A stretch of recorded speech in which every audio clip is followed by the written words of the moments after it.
Et donc, je vais vous parler du jeu de pile ou face. Le jeu de pile ou face.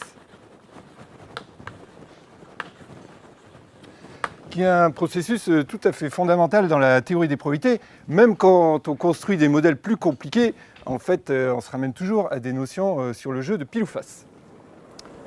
Alors, allons-y. D'abord, je vais vous expliquer le modèle.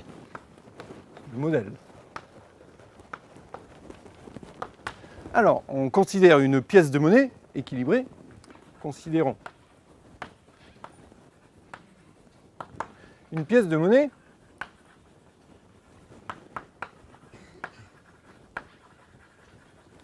équilibrée.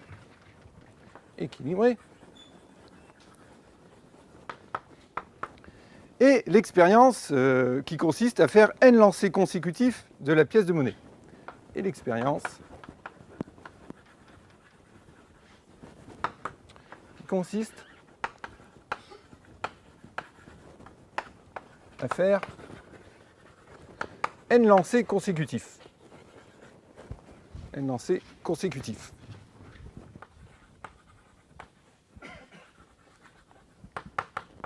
Alors, je vais coder le résultat.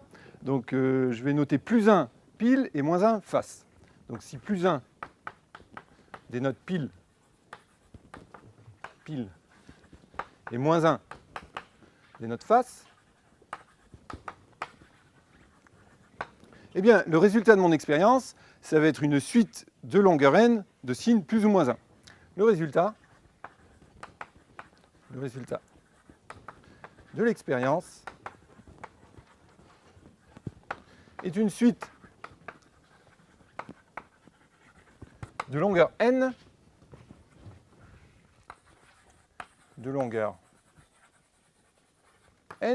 de signes plus ou moins 1. Plus 1, moins 1. C'est-à-dire, c'est un élément de l'ensemble. Alors ça va être mon ensemble oméga, l'ensemble des probabilistes. Oméga égale moins 1 plus 1 puissance n. Donc voici mon ensemble oméga sur lequel on va travailler pendant tout cet exposé.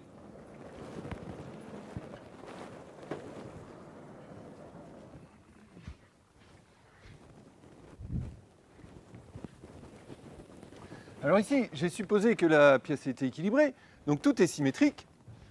Et vu la symétrie,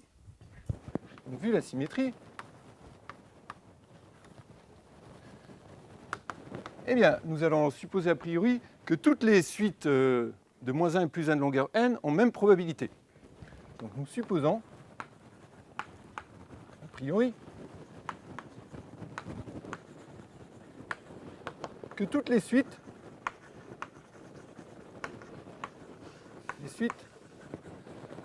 alors les résultats de l'expérience, je vais les noter petit oméga.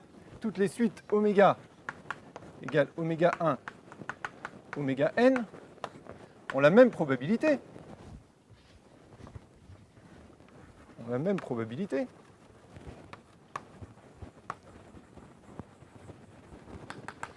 Et donc,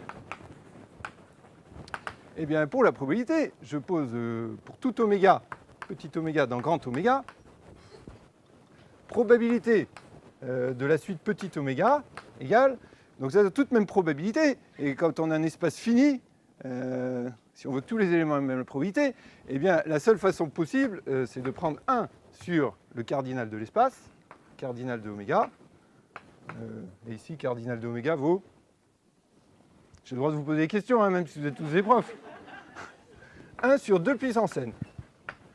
Voilà. Donc là, j'ai défini mon espace oméga, l'espace des probabilistes, et ma probabilité P. Et alors ensuite, sur ces espaces, on définit des variables aléatoires. Soit xk, le résultat du km lancé,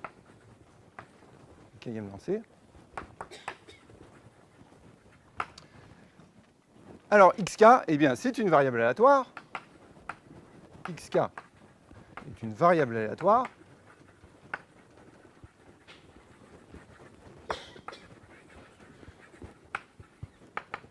définie de la manière suivante, définie par... Donc, quel que soit petit oméga, donc le petit oméga c'est une suite de signes, hein, oméga 1, oméga n, appartenant à grand oméga, xk, donc xk elle va de oméga dans moins 1 plus 1, et xk de oméga, de cette suite, eh bien ça va être le résultat du kème lancé, donc c'est le kème signe de la suite, ça fait petit oméga k. Voilà. Et comme ça, j'ai un espace oméga équipé avec une probabilité grand P, qui est la probabilité uniforme, et puis n variables aléatoires. Voilà. Donc en fait, c'est tout simple à définir, mais vous allez voir, c'est quand même très compliqué à analyser.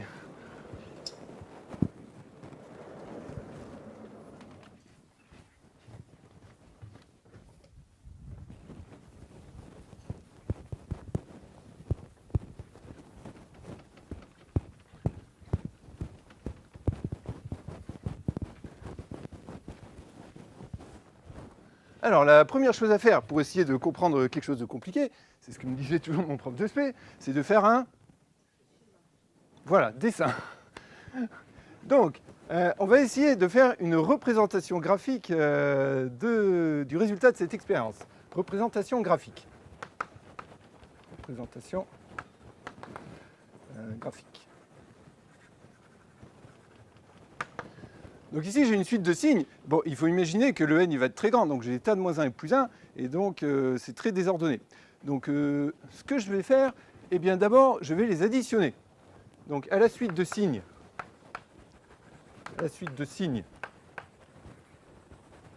x1, x2, etc., xn, eh bien nous associons, comme les suites et séries, la suite des sommes partielles.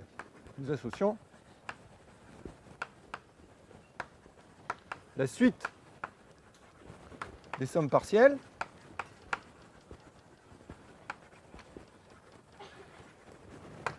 donc définie comme vous imaginez, mais je l'écris quand même, S0, alors on pose que c'est égal à 0, S1 égale X1, etc. Sn égale X1 plus Xn. Voilà. Et visiblement, eh bien, la suite des sommes partielles contient autant d'informations que la suite des signes. Donc la suite Sn, la suite S0, Sn contient autant d'informations que la suite X1, Xn. Puisque je peux repasser, enfin là je peux la recalculer, je peux recalculer les xi à partir des si. Et donc, nous pouvons alors représenter géométriquement le résultat de cette expérience. Nous pouvons alors représenter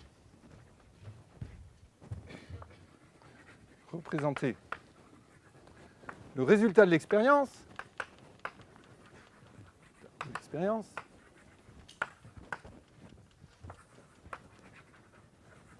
eh bien, par une jolie petite ligne polygonale,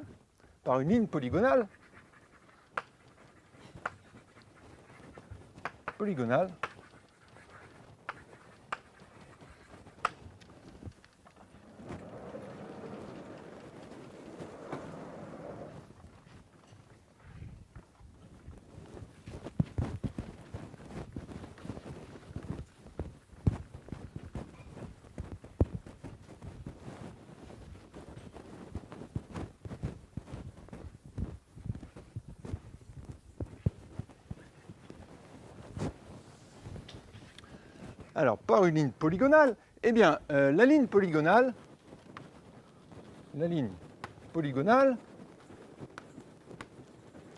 qui joint successivement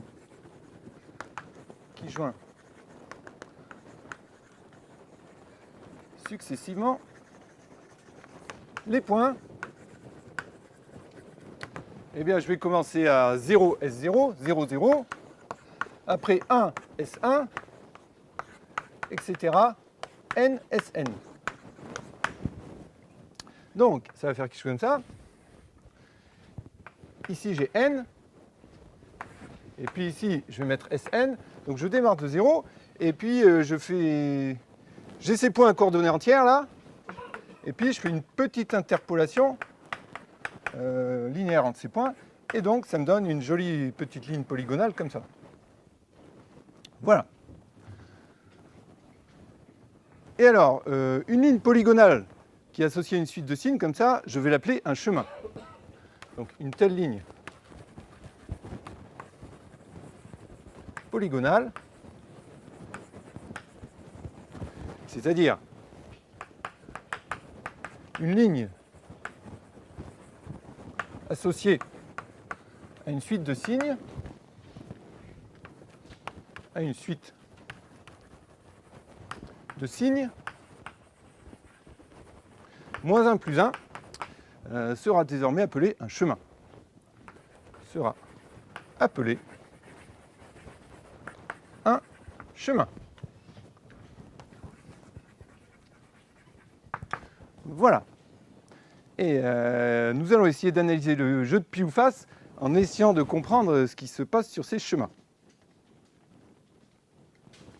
Alors, avant de rentrer dans les calculs, je vais vous donner deux interprétations standards de ce modèle.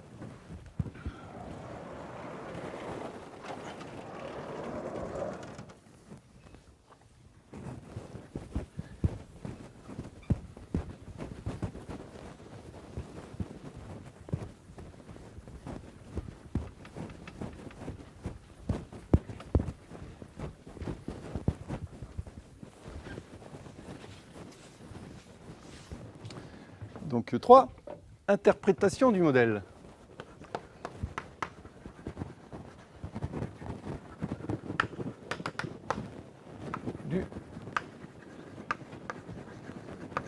Alors, la première, c'est celle que tout le monde imagine, celle qui est dans le titre de l'exposé. Donc, petit a, le jeu de pile ou face.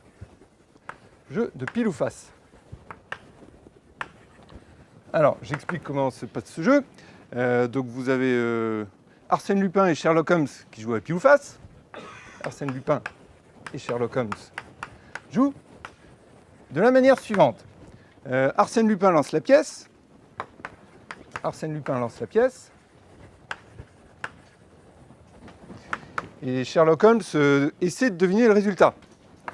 Sherlock Holmes essaie de deviner le résultat.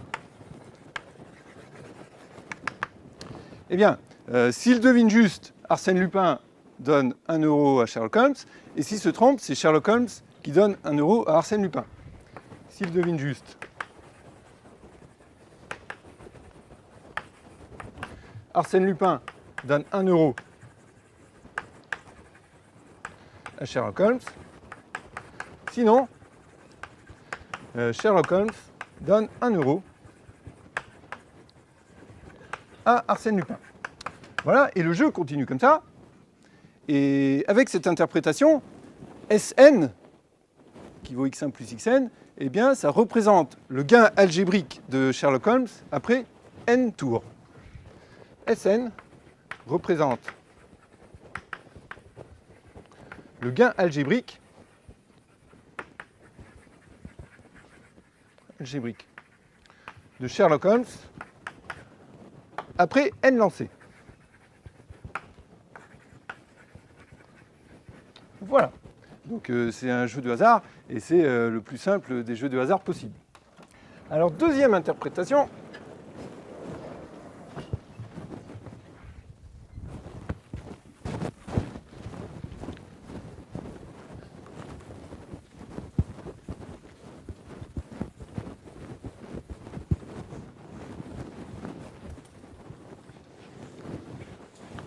Deuxième interprétation, qui est celle que préfèrent les probabilistes, eh bien, c'est en termes de marche aléatoire.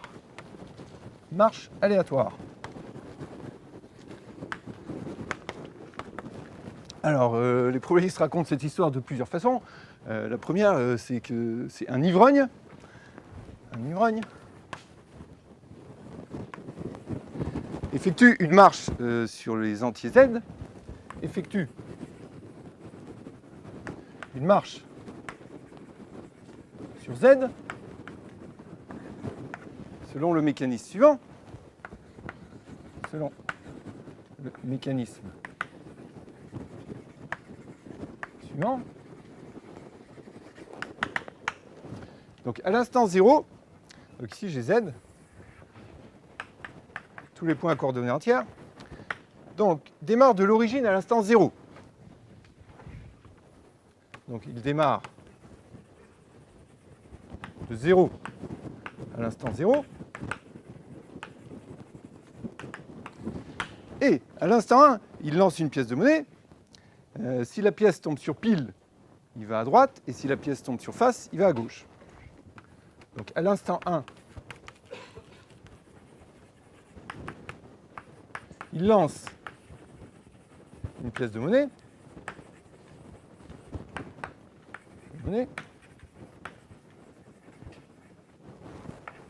Donc si elle tombe sur pile, il fait un pas à droite.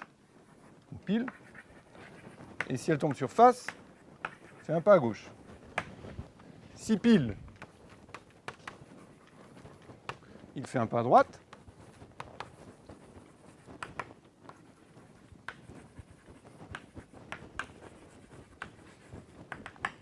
Et si face, il fait un pas à gauche.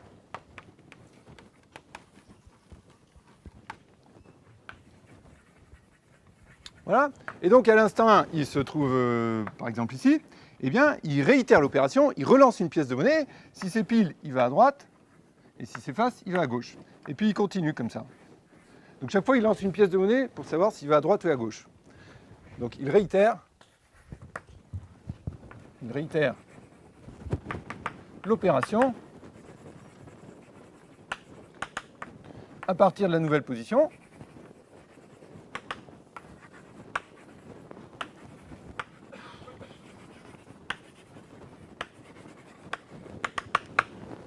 Et il continue comme ça marche indéfiniment. Et dans cette interprétation, eh bien Sn, ici, ça représente tout simplement la position du marcheur au temps n. Dans ce cas, Sn est la position du marcheur au temps n. Et voilà les deux grandes interprétations de ce modèle. Bon, il y en a encore d'autres, mais ça, ce sont les deux fondamentales.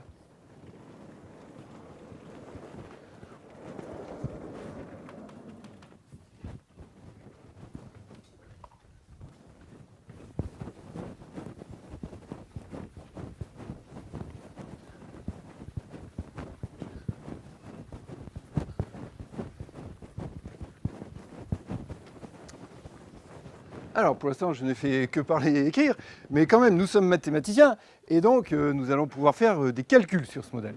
Alors, commençons. D'abord, nous allons calculer la loi de cette marche. Loi de la marche symétrique. Et donc, le premier résultat important est le suivant. Proposition. Eh bien, pour n supérieur ou égal à 1, la loi de Sn est donnée par la formule suivante. Quel que soit m appartenant à z, probabilité que Sn égale m égale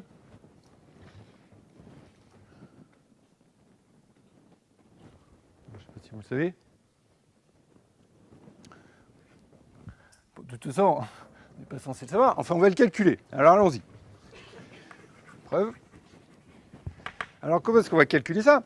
Eh bien, je vais me servir de l'interprétation en termes de chemin. Donc, la probabilité que Sn égale m. Eh bien, c'est la probabilité que quand je trace comme ça mon chemin, eh bien à l'instant n, j'arrive à la hauteur m. Alors ici, je travaille sur cet espace oméga moins 1 plus 1 puissance n avec la probabilité uniforme. Et donc, ça veut dire que chaque chemin ici a la même probabilité. Et donc, quand on utilise un espace fini avec la probabilité uniforme, en fait, le calcul des probabilités revient à des calculs de combinatoire. Donc, ce qu'il faut que je fasse, c'est que je compte combien il y a de chemins ici qui partent de 0 et puis qui, à l'instant n, arrivent en m. Donc, si j'utilise la définition de ma probabilité, qui est la loi uniforme sur tout l'espace, eh bien, cette probabilité, c'est 1 sur le cardinal de l'espace, qui fait 2 puissance n, fois le nombre de chemins qui vont de 0, 0 à nm. Voilà. Donc il faut que je compte le nombre de suites de signes plus ou moins 1 qui correspondent à un chemin comme ça, qui en n pas me fait monter d'une altitude m.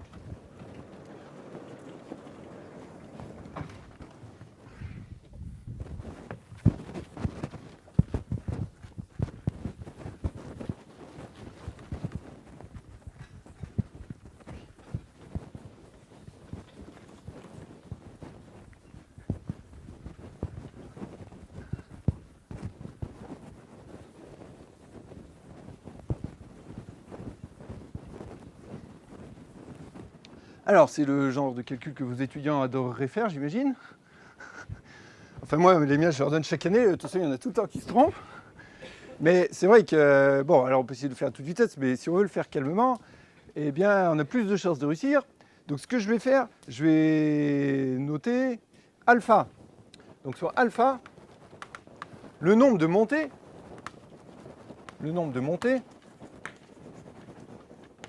c'est-à-dire de plus 1.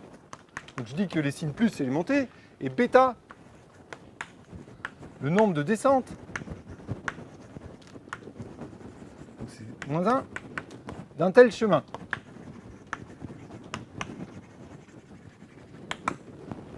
Alors, alpha et bêta, ils vérifient des équations toutes bêtes. Alpha plus bêta, ça va être le nombre total de pas. Et donc ici, j'ai un chemin de longueur n. Donc alpha plus bêta, ça va faire n. Et puis alpha moins bêta, ça va être tout simplement la position finale du chemin. Et ici, je veux que ça fasse m. Voilà. Et donc j'obtiens alpha égale n plus m sur 2. Donc, maintenant, il faut que je calcule la chose suivante. Probabilité que Sn égale m, ça va être 1 sur 2 puissance n fois le nombre de chemins ayant alpha montée et bêta descente.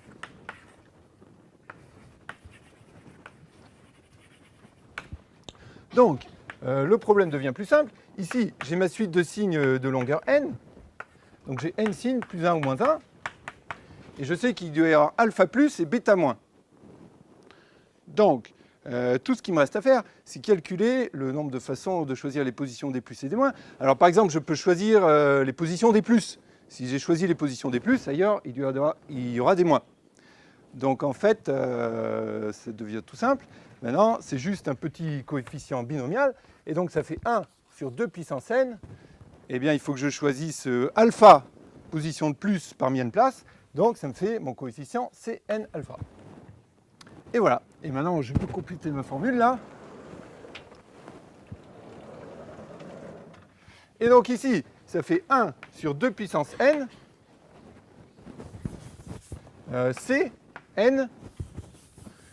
Et le alpha, il vaut n plus m sur 2. n plus m sur 2. Puis alors, j'aurais pu aussi compter les positions des descentes.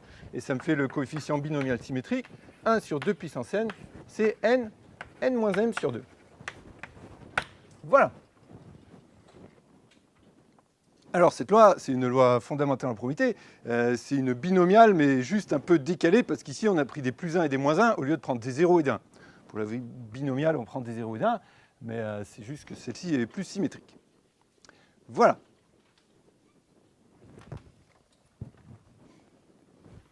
Alors, on a déjà accès à cette formule.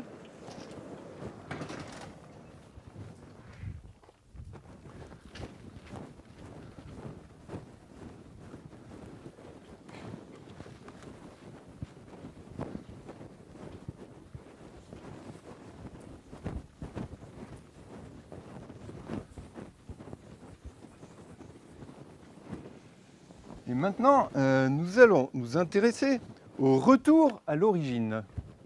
Paragraphe 5, retour à l'origine.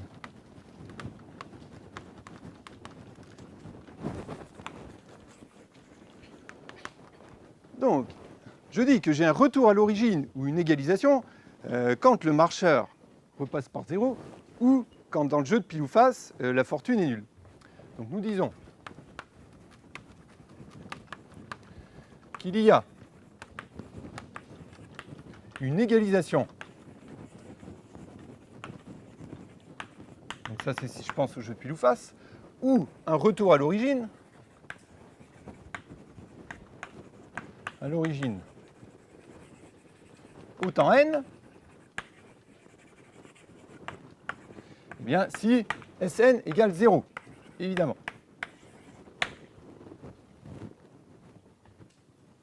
Alors, qu'est-ce que je peux dire des retours à l'origine? D'abord, qu'est-ce qu'ils peuvent se produire?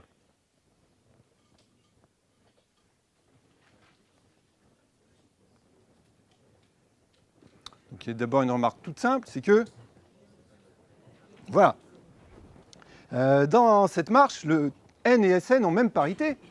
Comme n et Sn ont même parité,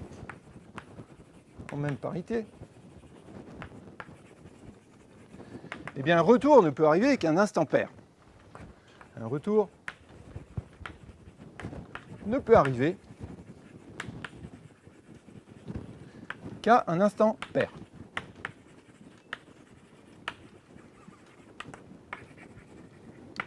D'ailleurs, dans la formule ci-dessus, si le n plus m n'est pas pair, on prend 0. Donc la convention, c'est que le Cnx vaut 0 si le x n'est pas un entier.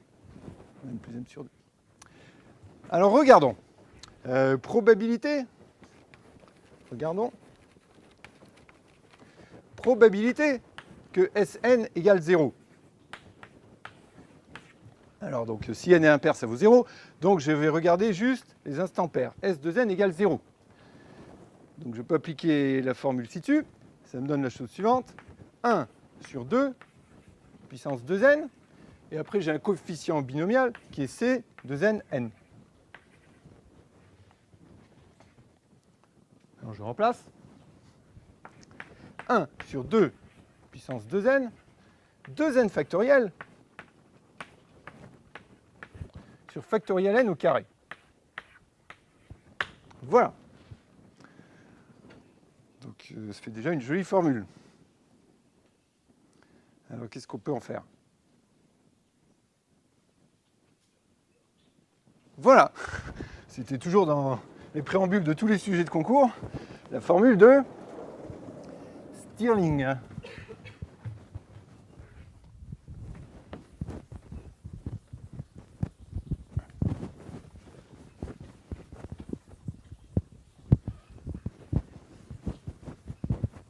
Alors, formule de Stirling. Donc avant, je ne connaissais pas. Alors, factoriel n est équivalent à n sur e puissance n, racine de 2 pi n,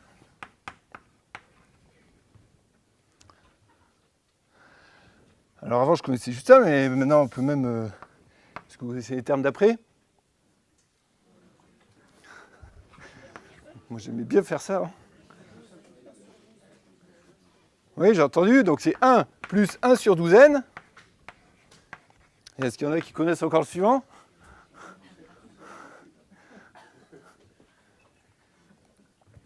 Non? Alors, je crois que c'est 1 sur 288 n au carré. Mais après, je ne sais plus. Hein. Bon, en fait, de toute façon, on va juste utiliser le premier et on va le mettre dans la formule. Alors, si on fait ça, on trouve que probabilité pour que S de n égale 0 est équivalent, quand n tend vers l'infini, à 1 sur, eh bien, il va rester 1 sur racine de pi n. Voilà.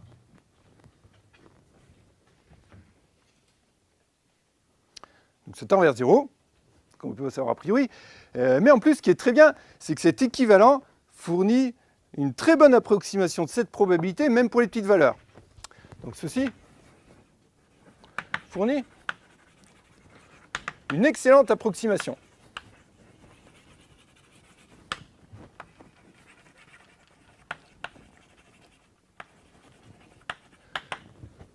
Alors je donne par exemple probabilité que S10 égale 0. Donc la vraie valeur, c'est 0,2461. Et si je prends la formule approximée, formule approximative, ça fait 0,2523. Donc c'est pas mal du tout, hein, 10. Et si je prends un 20, probabilité que S20 égale 0, et ben celui-là il fait 0,1762. Donc ça c'est la vraie valeur, hein, 4 décimales. Et la formule approximative donne 0,1784. Donc vous voyez, à 2 chiffres après la virgule, on est bon. Voilà. Et alors, c'est très important de connaître ce développement, parce que eh bien, ce qui se passe, c'est que quasiment toutes les quantités importantes concernant les événements de cette marche symétrique s'expriment en fonction de cette probabilité-là. Donc quasiment toutes les quantités importantes,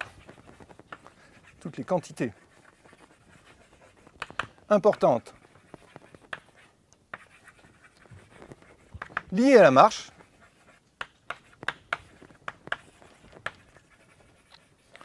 eh bien, s'expriment à l'aide de cette probabilité. S'exprime à l'aide de probabilité pour que S de n égale 0. Bon, en fait, disons que ce n'est pas aussi simple que ça, parce qu'on fait des calculs et on trouve des formules plus ou moins compliquées. Mais ce qu'il faut faire, c'est essayer de faire apparaître cette probabilité-là dans les formules, et généralement, ça les simplifie considérablement. Alors, c'est ce que nous allons voir maintenant.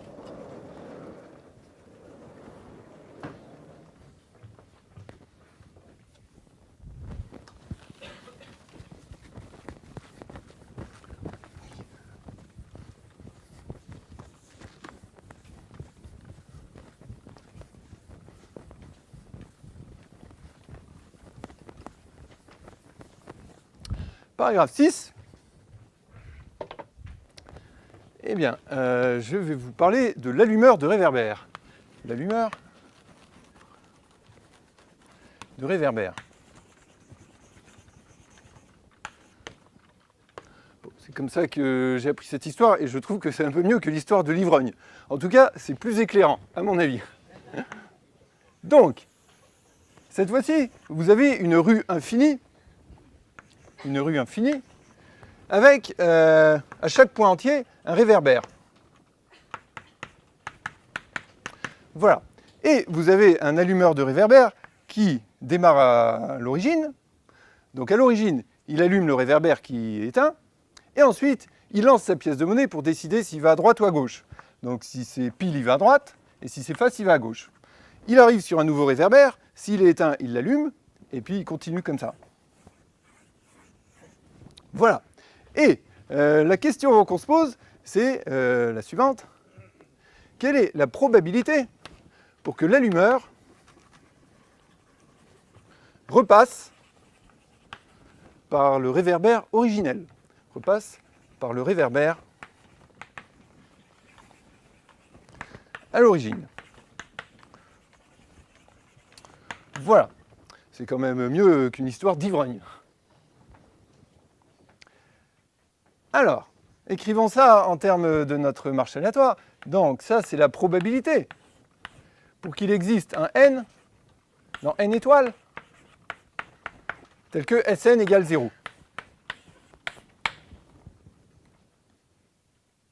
Donc en probabilité, comme ça, on peut mettre des formules dans la probabilité. Et avec des quantificateurs. Alors les quantificateurs, il existe, ça se transforme en union, et quel que soit en intersection. Donc ça, c'est la même chose que la probabilité de l'union pour n supérieur ou égal à 1 des événements Sn égale 0.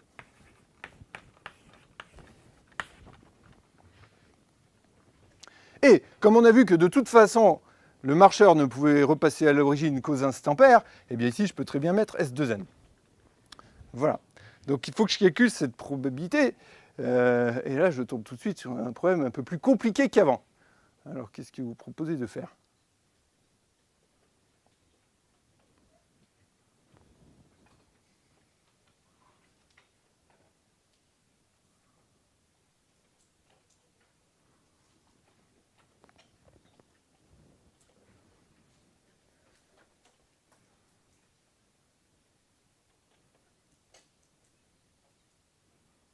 Alors quand on a ça, il y a une chose qu'on aurait envie de faire, c'est d'utiliser une des propriétés de base de la probabilité, c'est qu'elle est additive, c'est-à-dire que quand vous avez deux événements qui sont disjoints, eh bien leur probabilité s'additionne. Donc on a ça. Donc en fait, ça ce n'est vrai que quand les événements sont disjoints, c'est-à-dire qu'ils ne peuvent pas arriver en même temps. Et puis, en plus, bon, ça je ne pense pas que c'est notre problème, mais c'est vrai aussi pour des unions dénombrables. Donc si j'avais une union dénombrable d'événements, eh bien, je pourrais aussi transformer ça en une série et additionner les probabilités. Mais là, ici, j'ai une union d'événements qui ne sont pas forcément disjoints. Donc qu'est-ce que je peux faire ?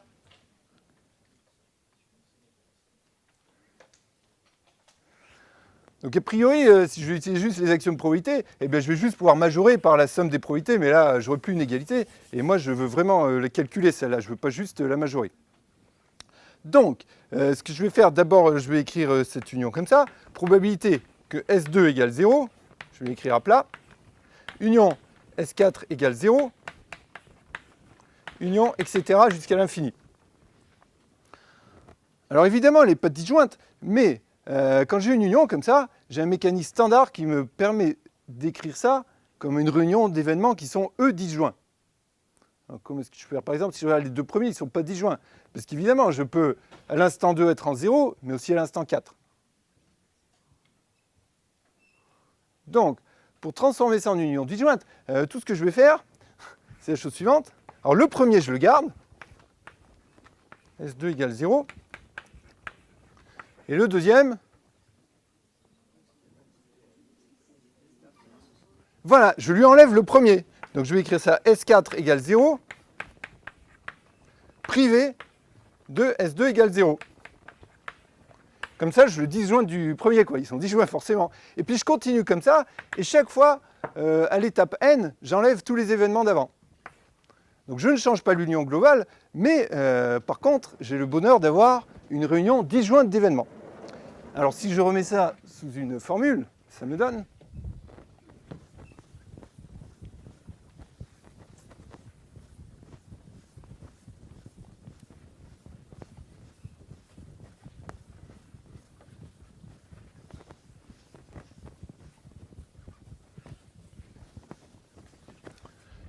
quoi? Eh bien, je vais écrire que c'est égal à la probabilité de l'union sur n super ou égal à 1 de l'événement suivant. D'abord, je ne suis jamais en 0, S2 différent de 0, S2n-2 différent de 0, et puis S2n égale 0. Voilà. Quand je fais cette opération, par exemple ici, S2 égale 0, le deuxième c'est S2 différent de 0 et S4 égale 0. Et en fait, je n'ai pas changé l'union, j'ai juste réorganisé un peu tout ça. Et ici, en fait, l'événement que j'obtiens là, S2 différent de 0, S2n-2, etc., je peux l'interpréter comme... Voilà, ça c'est l'événement. L'allumeur de réverbère repasse pour la première fois en 0 à l'instant 2n. Donc c'est le premier retour en 0 a lieu à l'instant 2n. Premier retour en 0 a lieu à l'instant 2n. Et alors, quand je le décris comme ça, je vois tout de suite que ces événements sont disjoints. Parce que le premier retour, s'il arrive, il arrive à une date fixe et il ne peut pas arriver à une autre date. Donc en fait, ces événements sont bien disjoints. Et maintenant, je peux additionner les probabilités. Et donc, ça me fait somme pour n super ou égal à 1 de probabilité pour que S2 différent de 0, S2n-2 différent de 0, S2n égale 0. Voilà. Donc j'ai avancé un peu, mais je ne suis pas encore tout à fait au bout de mes peines. Maintenant, il faut que je calcule cette probabilité. Donc ça, c'est la probabilité. Je pars de 0. À l'instant 2n, je suis en 0. Et je ne repasse pas en 0 jusqu'à l'instant 2n. Donc si je fais un chemin, ça me fait quelque chose comme ça. Et tac, ici, le premier retour en 0 a lieu à l'instant 2n. Alors, en fait, comme la ligne elle est continue, et ben, soit au début, je pars en haut et je reste tout le temps au-dessus, soit je pars en bas et je reste tout le temps en dessous. Et comme tout est symétrique par changement de signe, eh bien, je peux écrire que ça, c'est égal à la somme pour n supérieur ou égal à 1 de 2 fois la probabilité pour que je sois tout le temps positif et qu'à l'instant 2n, je sois en 0. Et puis, comme ici, je suis sur un espace avec la probabilité uniforme, la probabilité, c'est de la combinatoire. Donc, en fait, je vais écrire ça en termes de chemin. Ça, c'est la somme pour n supérieur ou égal à 1 de 2. Alors, ici, j'ai des chemins de longueur 2n. Donc, le cardinal de l'espace, c'est 2 puissance 2n. Et ici, il faut que j'ai le nombre de chemins qui vont de 0, 0 à 2n0 et qui reste au-dessus de l'axe entre les instants 1 et 2n-1. Qui reste au-dessus de l'axe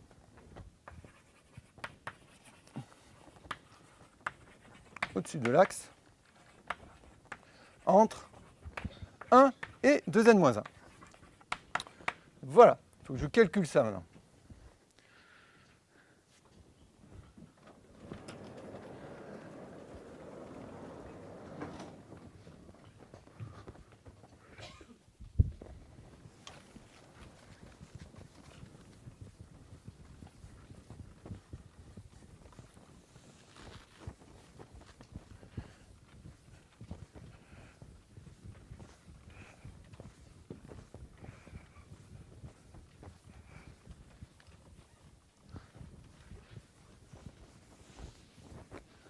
Alors, est-ce que vous voyez comment on peut calculer ça?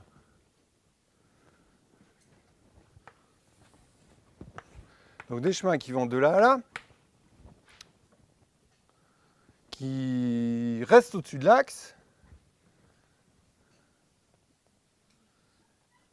Donc avant, on avait calculé le nombre de chemins qui vont de là à là, par exemple. Il n'y avait aucune contrainte géométrique comme ça. Donc là, c'était juste un coefficient binomial, c'est raisonnable. Maintenant, il y a cette contrainte géométrique qui est que là, je ne dois pas toucher l'axe. Alors ça, c'est quand même plus embêtant, évidemment. Alors, qu'est-ce qu'on peut dire sur un chemin comme ça?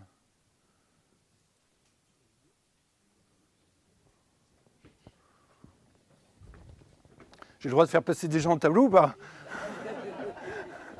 Est-ce qu'il y a un volontaire?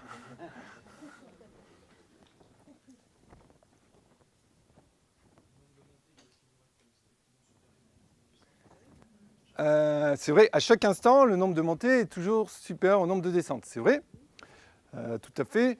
Mais disons que ce genre de contrainte est difficile à intégrer dans un calcul combinatoire. Mais c'est vrai que c'est que ça. Alors, déjà, on peut dire des choses simples sur le chemin. Bon, alors, au milieu, ça peut faire n'importe quoi, parce que si je me suis éloigné de l'axe, là, finalement, la lumière de réverbère, il est très loin de l'origine, il peut faire ce qu'il veut, il n'y a pas de contrainte. Mais par contre, par exemple ici, bah oui, si on veut rester au-dessus, le premier pas, il est forcément comme ça. Donc là, il est fixé. Donc à l'instant 1, je serai en 1. Et à l'instant 2 aussi, parce que ici, j'ai le choix de monter ou de descendre, mais comme je ne peux pas retoucher l'axe, donc en fait, je suis obligé de faire ça. Et après, ben après, ouais, c'est plus compliqué, mais là, si je redescends, là, je vais commencer à sortir l'axe. Donc là, effectivement, donc là, je peux plus dire quelque chose de simple. Mais par contre, pardon.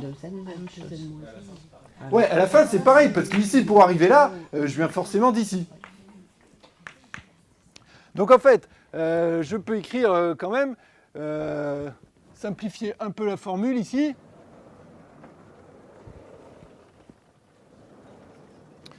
Donc ici, le premier et le dernier pas sont fixés. Donc ici, je peux remplacer ça par 1, 1. et puis 2n moins 1, 1.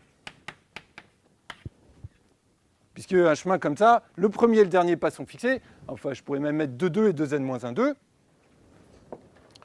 Et maintenant, je me retrouve avec le problème suivant.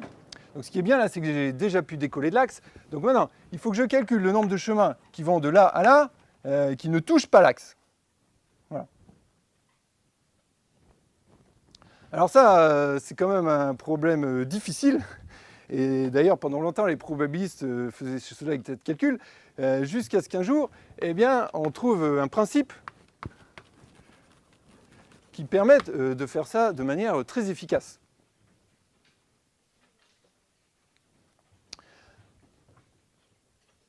Alors, le principe est le suivant.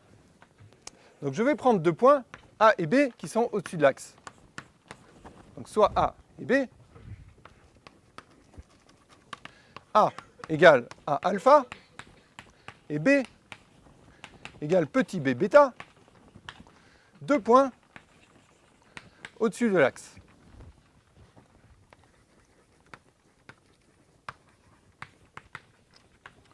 Donc je vais prendre A plus petit que B, et puis alpha bêta positif. Alors, c'est très difficile de compter les chemins qui vont de A à B et qui ne touchent pas l'axe. Et en fait, c'est plus facile de compter les chemins qui vont de A à B et qui touchent l'axe. Donc au lieu de faire, comme je sais compter le nombre total de chemins de là à là, si j'arrive à compter ceux qui touchent l'axe, eh bien, je pourrais, avec une simple soustraction, compter ceux qui ne touchent pas l'axe. Donc maintenant, je vais essayer de compter les chemins qui vont de A à B et qui touchent l'axe. Donc je refais le dessin plus grand. Donc ici j'ai un point A, ici j'ai un point B. Et donc je veux compter les chemins qui vont de là à là et qui touchent l'axe. Alors qui touchent, ça veut dire qui touchent. Là il peut rebondir ou traverser, en fait c'est pareil. Donc là par exemple il rebondit.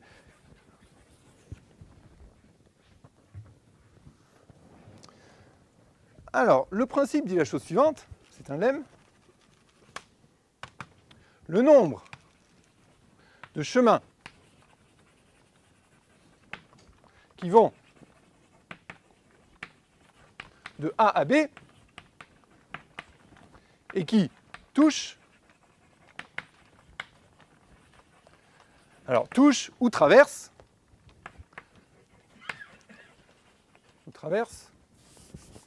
qui touchent ou traversent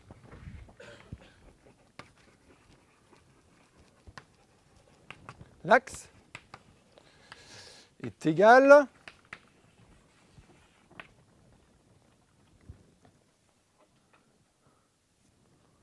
à quoi?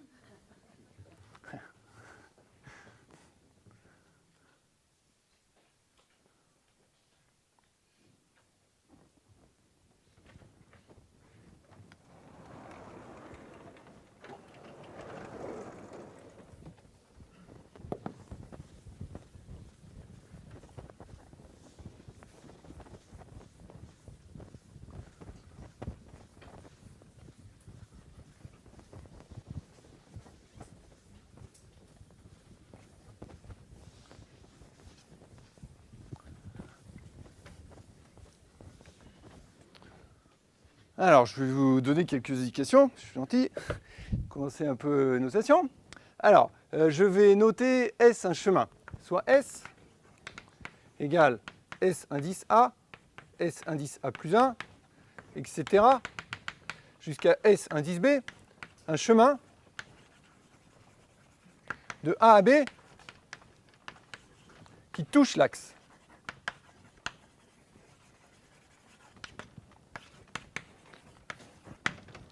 Alors, qu'est-ce que je vais faire avec ce chemin?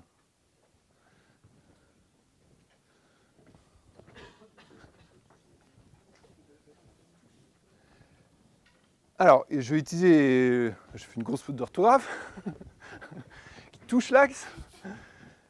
Donc, il touche l'axe. Alors, je vais appeler T le premier instant où il touche l'axe. Soit T, le premier instant où il touche l'axe.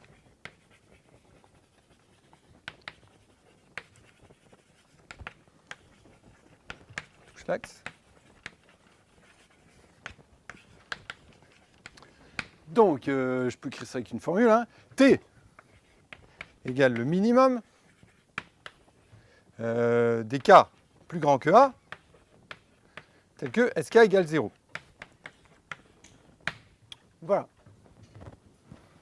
T. Donc ça, c'est le point grand T. C'est l'instant T et il est en 0.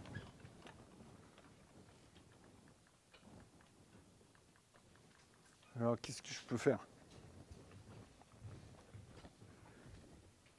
Alors, je vais vous aider encore un peu. Je vais vous dire comment s'appelle ce principe. Ça s'appelle le principe de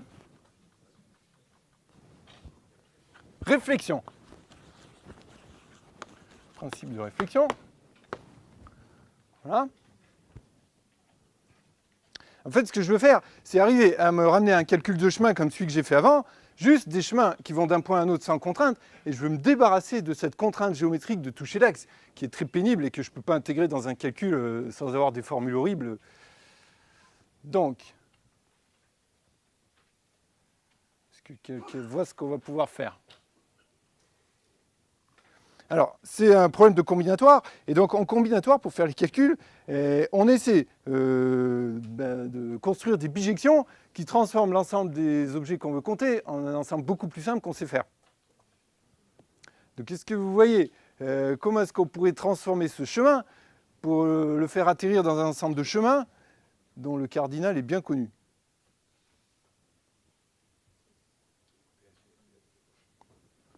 La symétrie de la deuxième partie. Donc effectivement, ça c'est une possibilité. Donc ce que je pourrais faire, c'est faire la symétrie de la deuxième partie. Et donc dans ce cas, le B serait envoyé là. Et donc en fait, ça ferait que je symétriserais toute cette partie. Et là, j'aurais un ensemble de chemins qui seraient des chemins qui vont de A jusque là, et qui touchent l'axe. Et donc c'est bon.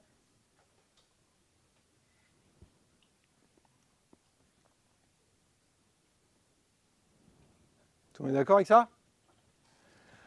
Alors en fait, c'est ça l'idée. Alors sauf qu'au lieu de le faire sur la deuxième partie, on a plutôt l'habitude de le faire sur la première partie. Donc, c'est exactement pareil.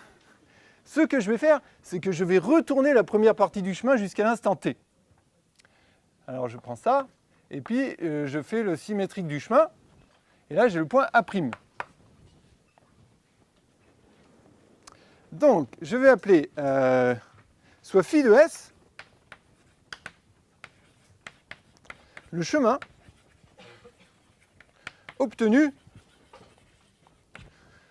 en symétrisant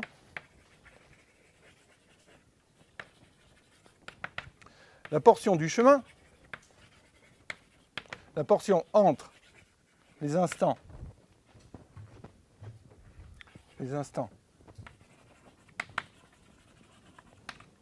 A et T par rapport à l'axe.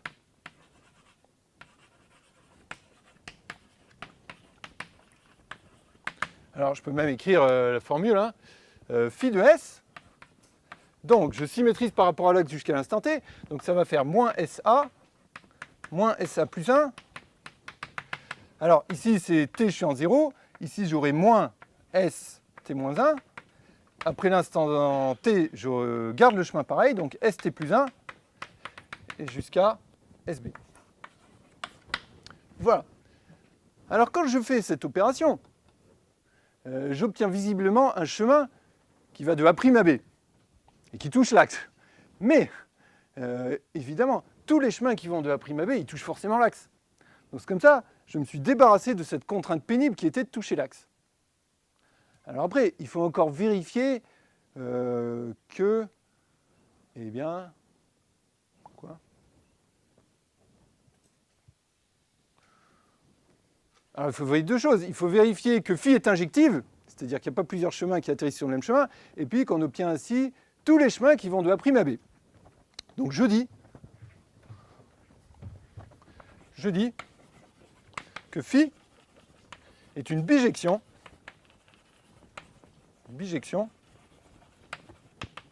de l'ensemble des chemins de A à B qui touchent l'axe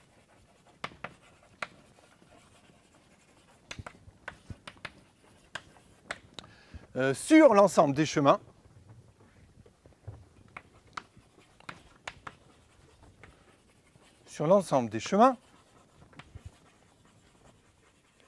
sans contrainte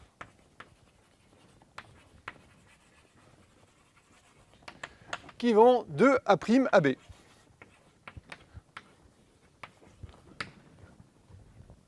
Est-ce que tout le monde est d'accord? Oui.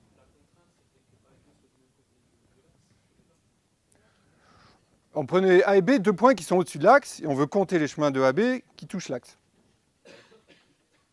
Donc c'est ça notre objectif. Après, le fait que le point A' soit en dessous, c'est pas grave du tout, hein. Donc ici, c'est pas un problème. Donc on obtient une bijection qui envoie sur un autre ensemble de chemins. Alors est-ce que tout le monde est d'accord que c'est une bijection? Et comment est-ce qu'on prouve que c'est une bijection d'ailleurs? Tiens. Ouais, la réciproque, c'est quoi bijection réciproque? Et ouais, c'est elle-même. Parce que si vous refaites phi, donc maintenant je prends un chemin qui va de A' à B, donc il va toucher l'axe. Je prends le premier instant où il touche l'axe, eh bien je fais la même opération, c'est-à-dire je symétrise la portion du chemin avant le premier impact sur l'axe, eh bien je réobtiens le chemin initial. Donc en fait, phi est sa propre inverse. Donc comme ça, elle est injective, et puis c'est une bijection. Et donc finalement, le principe de réflexion me dit quoi? Donc j'ai écrit quoi? Le nombre de chemins qui vont de A à B et qui touchent ou traversent l'axe est égal à quoi? Eh bien, est égal au nombre de chemins, qui vont de A' à B.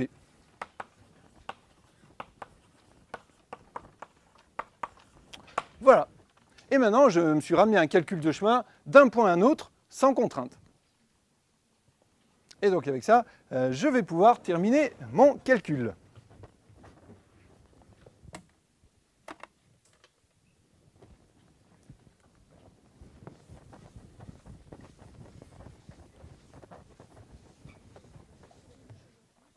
Ouais, vous êtes d'accord?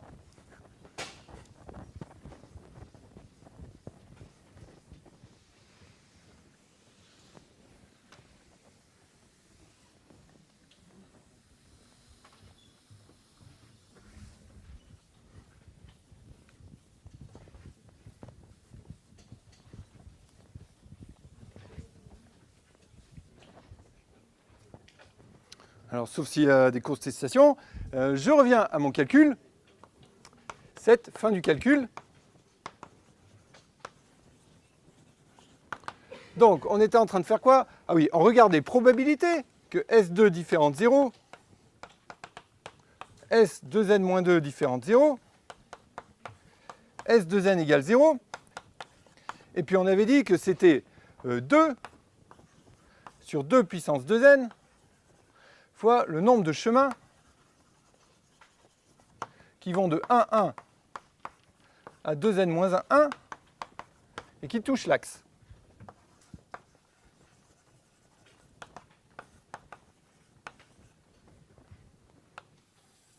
Donc ici j'avais le point 1, 1,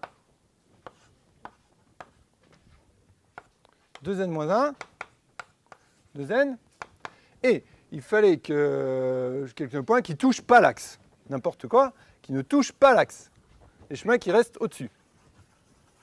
Merci.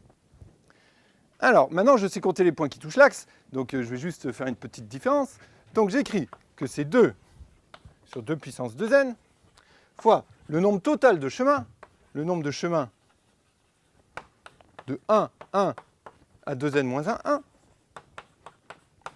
donc le nombre total, et moins ceux qui touchent l'axe, moins le nombre de chemins qui vont de 1, 1 à 2n moins 1, 1, et qui touchent l'axe.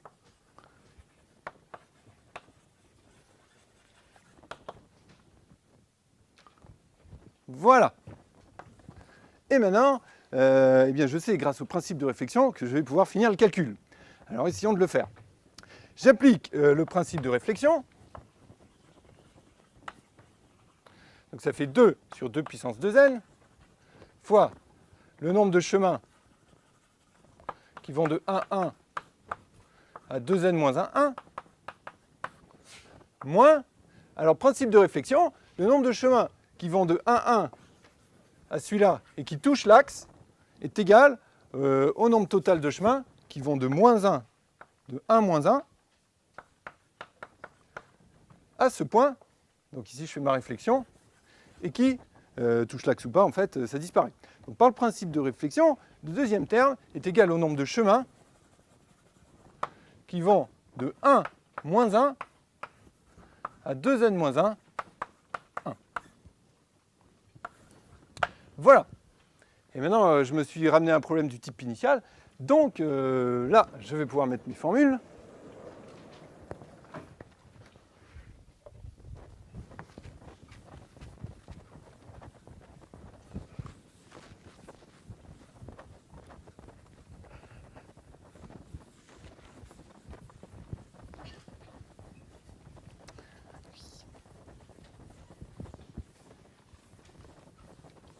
Alors, qu'est-ce que ça donne? Alors, je fais mes petits calculs avec les nombres de montée et de descente. Donc, dans le premier cas, le nombre de pas, c'est 2n moins 2. Parce que j'ai enlevé le premier et le dernier pas. Donc, alpha plus bêta, c'est 2n moins 2. Et puis, je reste à la même altitude. Donc, alpha moins bêta égale 0. Donc, en fait, ça me fait alpha égale n moins 1. Pour ce nombre de chemins, le nombre total de pas, c'est aussi 2n moins 2. Et par contre, le chemin a monté de 2. Donc alpha moins bêta égale 2. Donc ça me fait alpha égale n. Alors je remplace. Ça me fait 2 sur 2 puissance 2n. Alors maintenant, je mets mes coefficients binomiaux. C'est 2n moins 2, n moins 1, moins, c'est 2n moins 2, n. Voilà. Donc j'ai déjà obtenu une très belle formule avec des coefficients binomiaux. Et toute cette interprétation géométrique et le principe de réflexion, enfin, ça c'est quand même très difficile à obtenir. Hein. Si vous voulez le faire directement sans principe de réflexion, avant les probabilistes ils remplissaient des pages et des pages de calcul pour faire ça. Alors qu'est-ce que je fais maintenant? Donc déjà, je contemple ma formule, oui. On peut. En fait, alors la date précise, je ne l'ai pas en tête, mais donc tout ce que je vous dis là, vous pouvez le trouver dans le livre de Feller, Introduction to Probability Theory.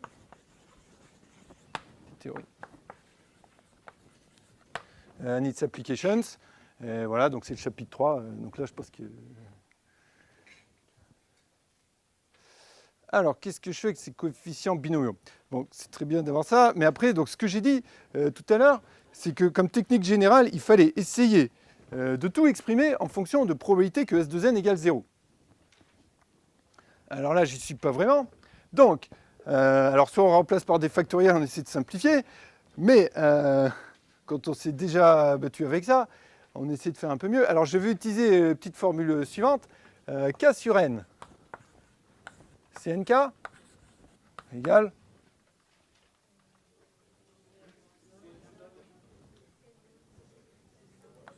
voilà, Cn-1, K-1. Bon, elle est toute bête celle-là, mais pour ça, elle est très utile.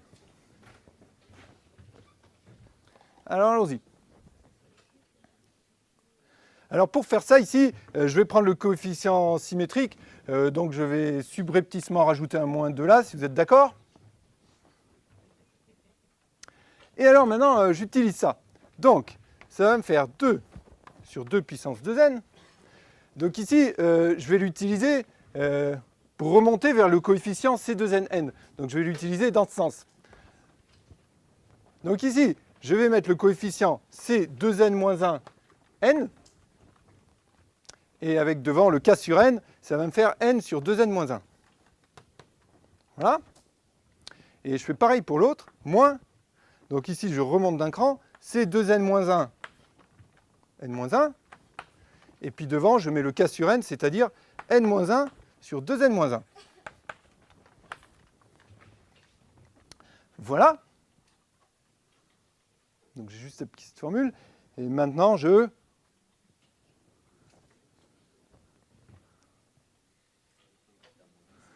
Bon, eh bien, celui-là, il m'embête, donc je le barre. Ça va? Bon, d'accord? Et comme ça, j'ai 2 fois le même coefficient binomial. Et donc, ça se simplifie. Ça fait 2 sur 2 puissance 2n. 1 sur 2n moins 1.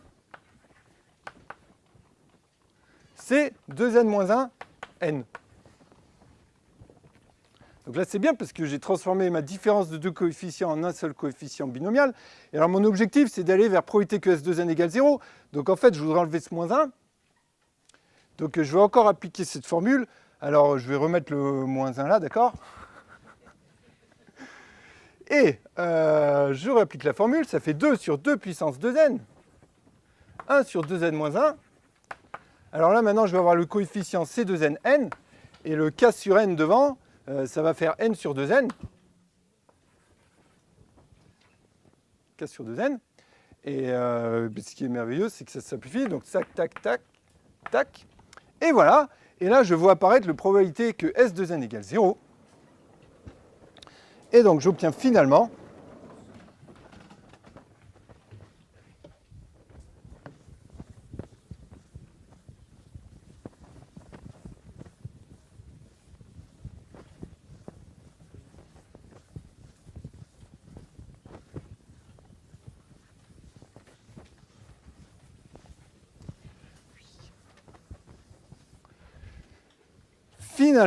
j'obtiens, vous vous souvenez ce qu'on était en train de calculer? Probabilité pour que S2 différent de 0, S2n moins 2 différent de 0 et S2n égale 0 égale, eh bien si j'interprète en fonction de la probabilité que S2n égale 0, j'obtiens 1 sur 2n moins 1, probabilité que S2n égale 0. Voilà, très jolie formule, qui est la probabilité pour que le premier retour à l'origine dans la marge symétrique ait lieu à l'instant 2n. Et comme je vous l'avais dit, ça s'exprime très simplement en fonction de cette probabilité, même si c'est quand même assez compliqué à faire. Alors pourquoi est-ce qu'on avait calculé ça? Voilà, pour savoir si l'allumeur il allait retourner par 0. Et donc, maintenant, si je mets ça dans la probabilité pour que l'allumeur revienne par 0, probabilité pour que l'allumeur revienne en 0 égale, donc c'était la série de tout ça. Somme pour n supérieur ou égal à 1 de 1 sur 2n moins 1. Probabilité pour que S2n égale 0. Voilà. Et je peux remplacer, probabilité que S2n égale 0, je connais. Ça fait somme pour n supérieur ou égal à 1 de 1 sur 2n moins 1. Eh bien, 1 sur 2 puissance 2n, 2n factoriel, factoriel n carré. Et voilà, terminé mon calcul. Tout le monde est content? Non? Pourquoi? Alors, qu'est-ce qu'on fait avec cette série maintenant? On donne un équivalent de termes. Est-ce qu'elle est convergente? Oui. Bah oui. Bon, forcément, hein, sauf si on s'est trompé, c'est forcément une série convergente, puisque c'est une probabilité splique. Est-ce que vous savez calculer ça? C'est racine de n. Alors, est-ce qu'on sait calculer ça? Ah, c'est une série entière. Série entière? Ouais, une série entière. C'est-à-dire, je rajoute x puissance n là? Ouais. Non, c'est du 1 2n? demi puissance. C'est du 1 quart puissance. Non? Ah oui, peut-être. Ou alors il y a de la racine carrée. Ouais, le problème c'est que le 2n-1 est un peu embêtant. Oui, mais on dérive de la racine. Donc 2n-1. Ah, donc on met 2n-1 puis on dérive. Oui, et on intègre. Non, on dérive. Oui, on dérive ça. Oui, oui. ça, c'est des histoires de racines carrées. Alors, qui voit comment on peut faire. C'est de la racine carrée. Oui, des racines de... Ouais. Oui, ça doit être des racines. Ou du 1 sur racine de... 1 moins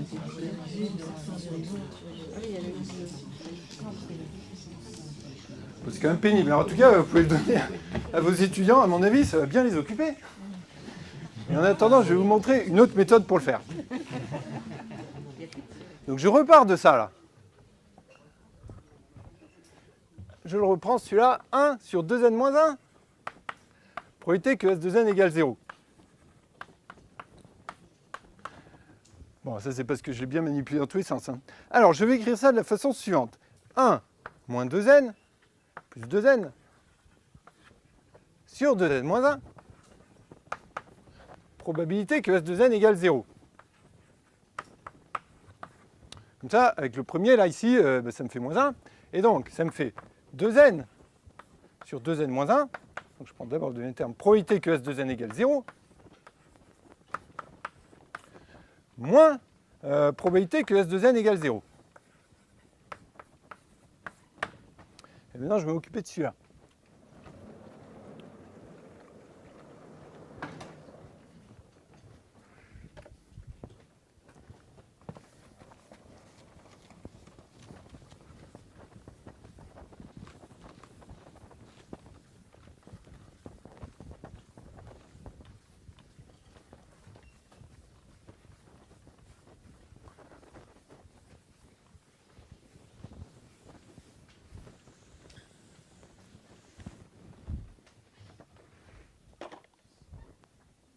Donc je prends le premier terme là, 2n sur 2n moins 1, probabilité pour que S de n égale 0.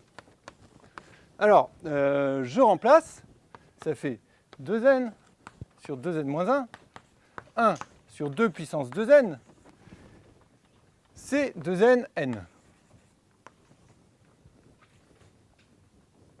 Alors, eh bien, je vais encore utiliser celle-là, mais cette fois-ci, je vais l'utiliser dans ce sens, c'est-à-dire je vais faire diminuer les indices. Donc, le k sur n ici, c'est n sur 2n. Donc je le mets là, et puis je le remets là.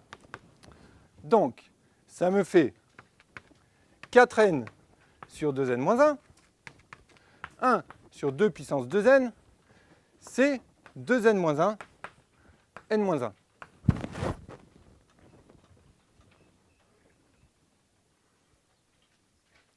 Et alors, je vais faire encore un coup de cette formule pour aller vers le 2n-2. Alors, pour ça, je préfère partir du n. Donc, j'efface ça. Ça va? Bon. Et je veux appliquer cette formule de gauche à droite. Donc, je fais apparaître le terme n sur 2n-1. Il est déjà là, en fait. Voilà. Donc, si je mets ça là-devant, j'ai exactement k sur n, c'est nk. Et donc, ça me fait, alors le 4 ici, je le simplifie avec le 2 puissance 2n, 1 sur 2 puissance 2n moins 2, et là j'obtiens c 2n moins 2, n moins 1.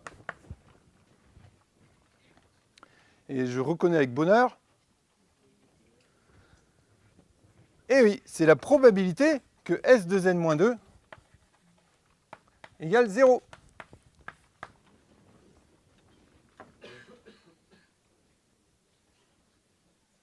Et donc finalement, j'obtiens que 1 sur 2n moins 1, probabilité que S de n égale 0, est égal à probabilité que S de n moins 2 égale 0, moins probabilité que S de n égale 0.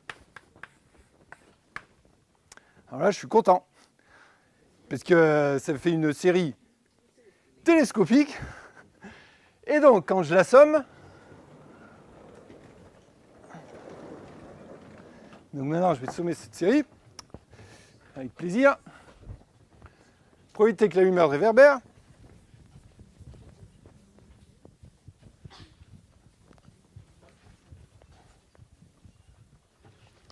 Donc, j'efface tout ça là, c'était pas exactement la bonne façon. Eh bien, ça me fait la somme pour n supérieur ou égal à 1 de probabilité que S2n-2 égale 0 moins probabilité que S2n égale 0. Et donc, on a vu que ça tendait vers 0, hein, probabilité que S2n égale 0, parce que sinon, c'est les télescopiques qui finissent mal. Et bien, il ne reste que le premier terme, c'est-à-dire probabilité que S0 égale 0. Mais comme il est parti de 1, eh bien, ça fait 1. Voilà. Donc finalement, avec tout ce travail, on a montré que l'allumeur de réverbère, il revenait en 0 avec probabilité 1.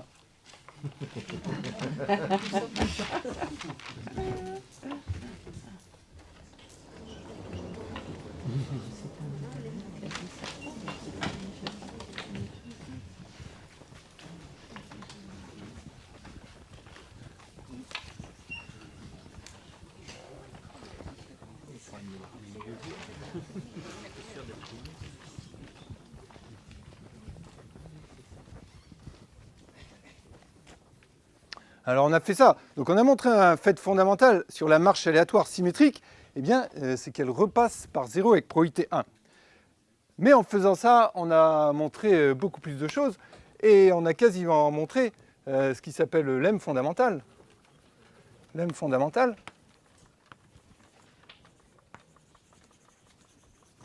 Parce qu'on a calculé plein de probabilités d'événements liés à cette marche. Alors que dit le lemme fondamental ? Alors on a montré les relations suivantes. Probabilité pour que S2 soit différent de 0, S2n-2 soit différent de 0, et S2n égale 0. Alors ici on a montré que c'était égal à la probabilité que S2n-2 égale 0, moins la probabilité pour que S2n égale 0.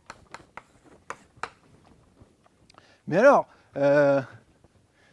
ça je peux aussi l'écrire sous la forme suivante. Je dis que ça, c'est la probabilité pour que S2 différent de 0,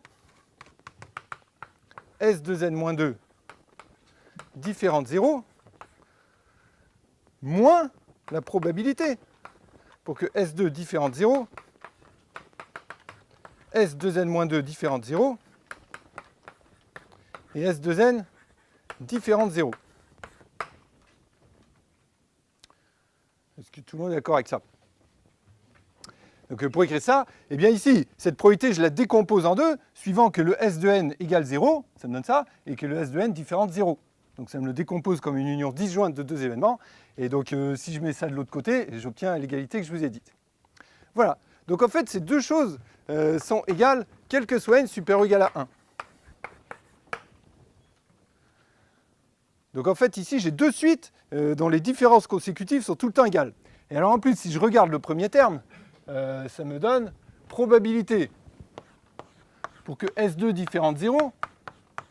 Donc ça, c'est la probabilité pour qu'après un pas, enfin 2 pas, je ne sois pas en 0. Donc quand je fais un pas, par exemple je vais à droite, eh bien le pas suivant, je reviens en 0 avec probabilité 1,5 et je ne vais pas en 0 avec probabilité 1,5. Donc ça fait 1,5. Et en fait, c'est aussi égal à la probabilité d'être en 0 à l'instant 2. Donc à l'instant 2, vous avez une chance sur 2 d'être revenu en 0 ou de ne pas y être.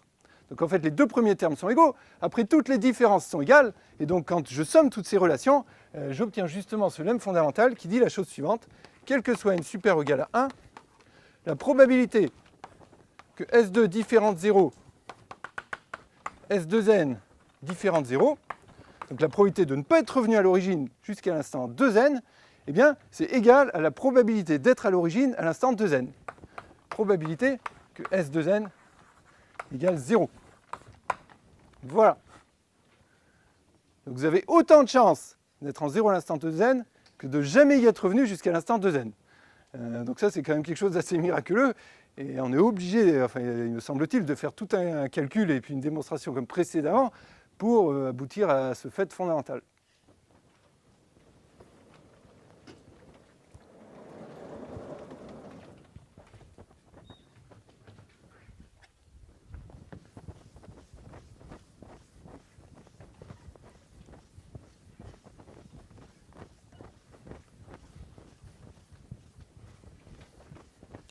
Et alors, une fois qu'on a ça, on peut encore en faire plein de variantes.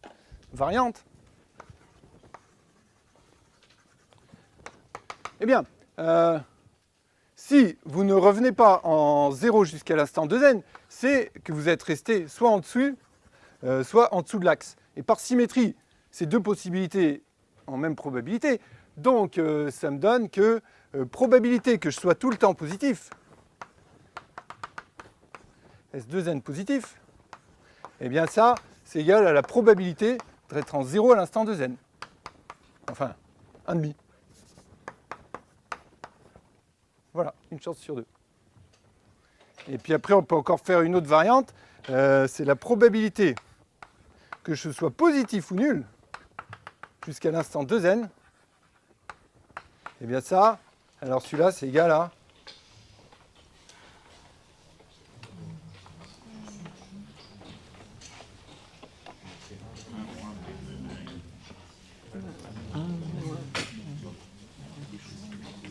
Bon, celui-là est un peu plus embêtant. Non, c'est une union d'aciens. Bon, alors en fait, on ne peut pas le faire juste par calcul, il faut aussi faire un joli dessin. Donc, je vais le faire à partir du précédent. Donc là, je suis à l'instant 2n. Alors, je regarde une marche qui reste strictement positive. Donc ici, elle fait 1, après elle monte, et puis elle reste strictement positive jusqu'à l'instant 2n. Alors, le premier pas, c'est forcément une montée. Et après, si je regarde cette marche, c'est une marche qui reste supérieure ou égale à cet axe-là. Donc si je regarde la marche décalée ici qui part de là, ici, j'ai une marche de longueur 2n-1 et qui reste supérieure ou égale à 0 tout le temps. Donc... Strictement positif. Qui est strictement positif. Hein.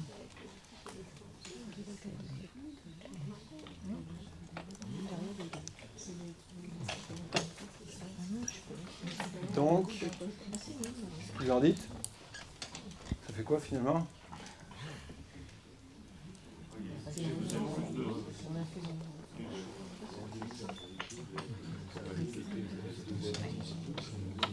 Strictement positif. Eh bien, je dis que...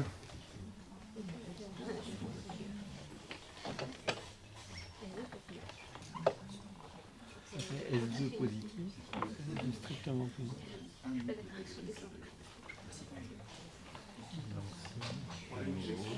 Oui. La probabilité que S2 moins 2. Voilà, je suis d'accord, tout à fait. Et donc finalement, vous dites quoi comme résultat?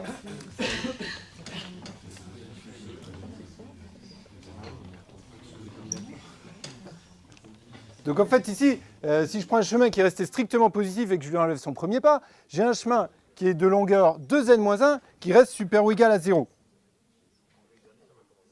Et donc tout ce qu'il faut que je lui demande, c'est que...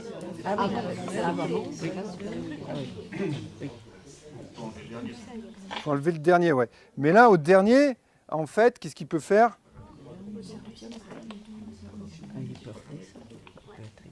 Parce qu'en fait, ici, à l'instant 2n, s'il n'est pas en 0, il est moins en 2.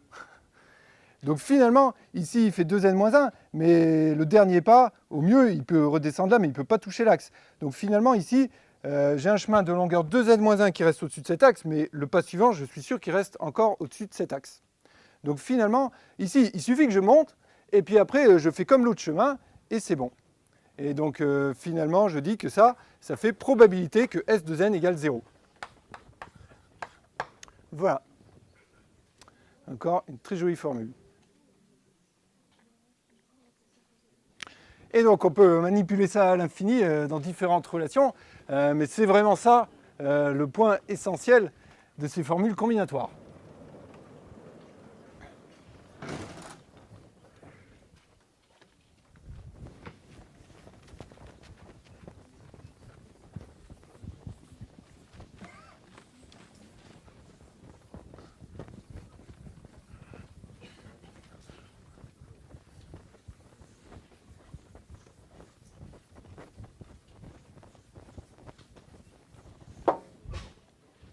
Alors, je vais maintenant vous parler d'une autre quantité intéressante pour le jeu de pile ou face, ou la marche aléatoire, qui est la dernière visite de 0. Dernière visite de 0 avant 2n. Donc, je vais notons t l'instant de la dernière visite de 0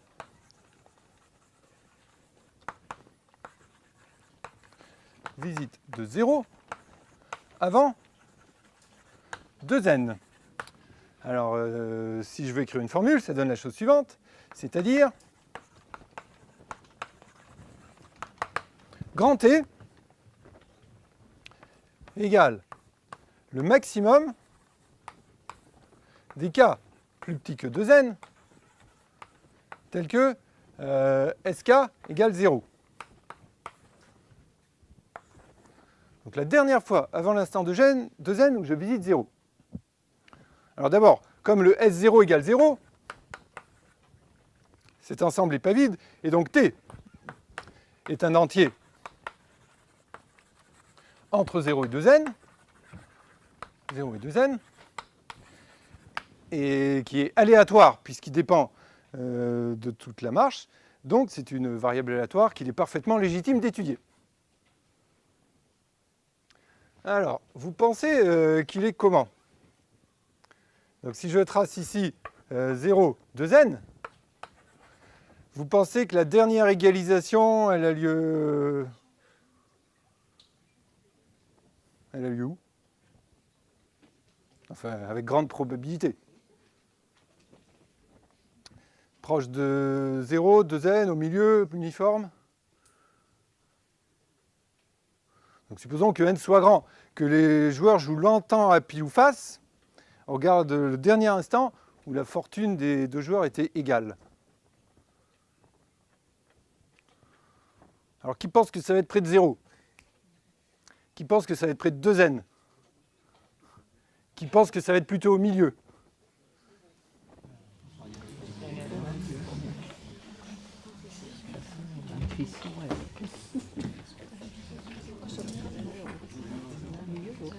Bon, alors en fait, ce que dit le bon sens, qui est très différent de la vraie intuition probabiliste, c'est que quand on joue longtemps à pile ou face, normalement, chaque joueur mène environ la moitié du temps. Donc, et si c'est le cas, eh bien, ça veut dire que le joueur qui est en tête, il change souvent, non? Et si c'est le cas, dans ce cas, ça devrait plutôt être proche de 2n. Donc, une intuition répandue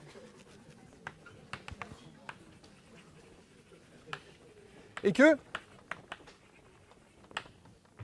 dans un jeu de pile ou face,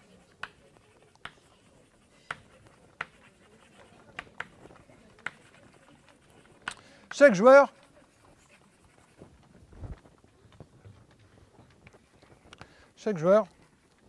mène environ la moitié du temps.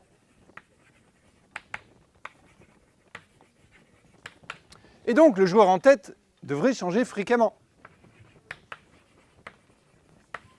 Le joueur en tête devrait changer fréquemment.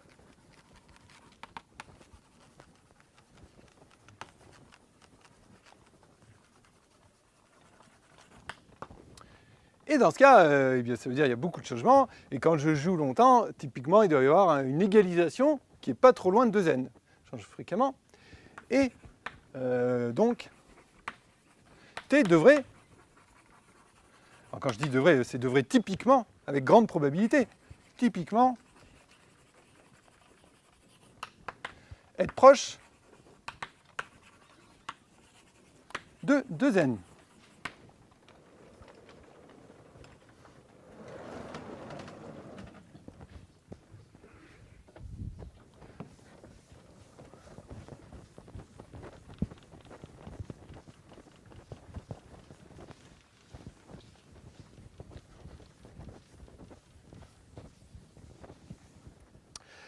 Mais en fait, il faut se méfier de ce genre de raisonnement. Et même moi qui travaille dans les probabilités depuis plus de 20 ans, chaque fois que je fais des raisonnements comme ça, en général, je me trompe. Mais en fait, c'est pas du tout comme ça. En fait, pas du tout.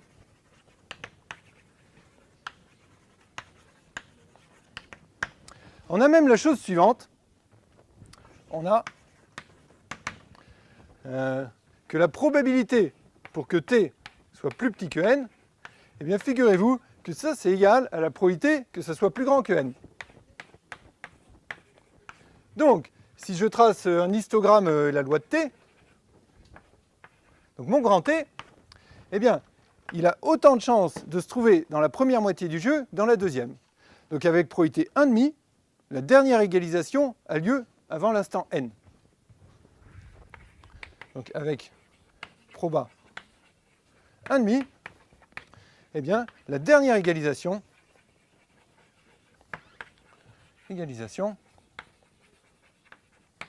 a lieu avant n.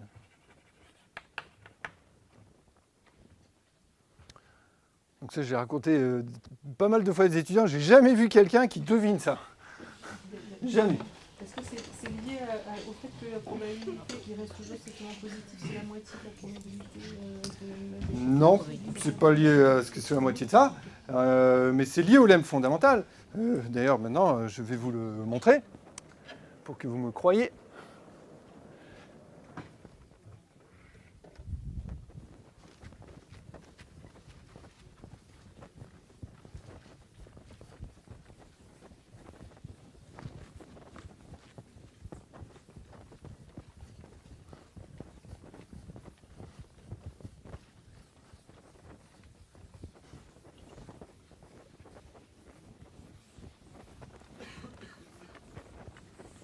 Alors, c'est une loi très fameuse en probabilité qui s'appelle la loi de l'arc sinus. Loi de l'arc sinus, que j'écris ici. Eh bien, la loi de T est donnée par,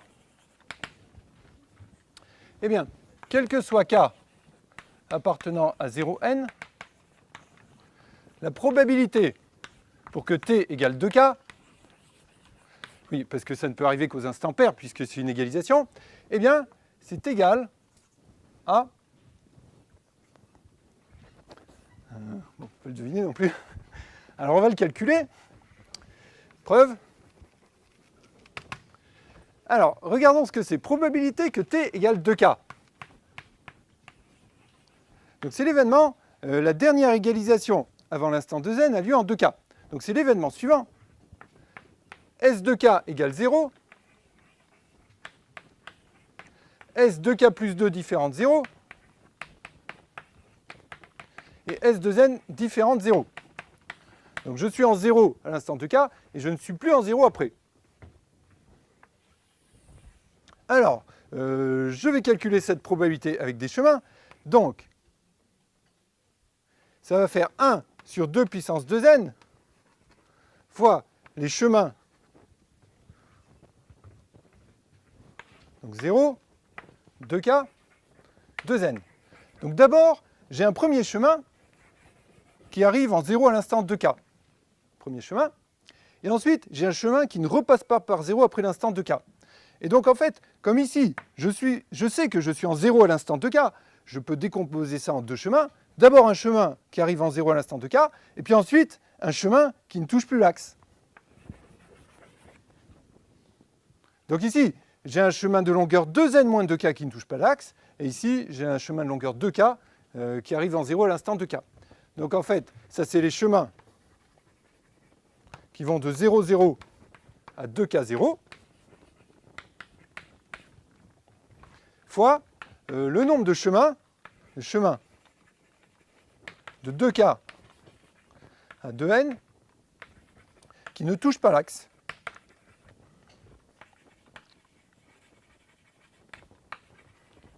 Mais en fait, avec le lemme fondamental, on a justement vu qu'il y avait autant de chemins qui ne touchaient pas l'axe que de chemins qui arrivaient en 0 à l'instant 2n. Donc en fait, le nombre de chemins ici, entre 2k et 2n qui ne touchent pas l'axe, c'est le même que le nombre de chemins qui arrive en 2n, qui arrive en 2n0 à l'instant 2n. Donc finalement,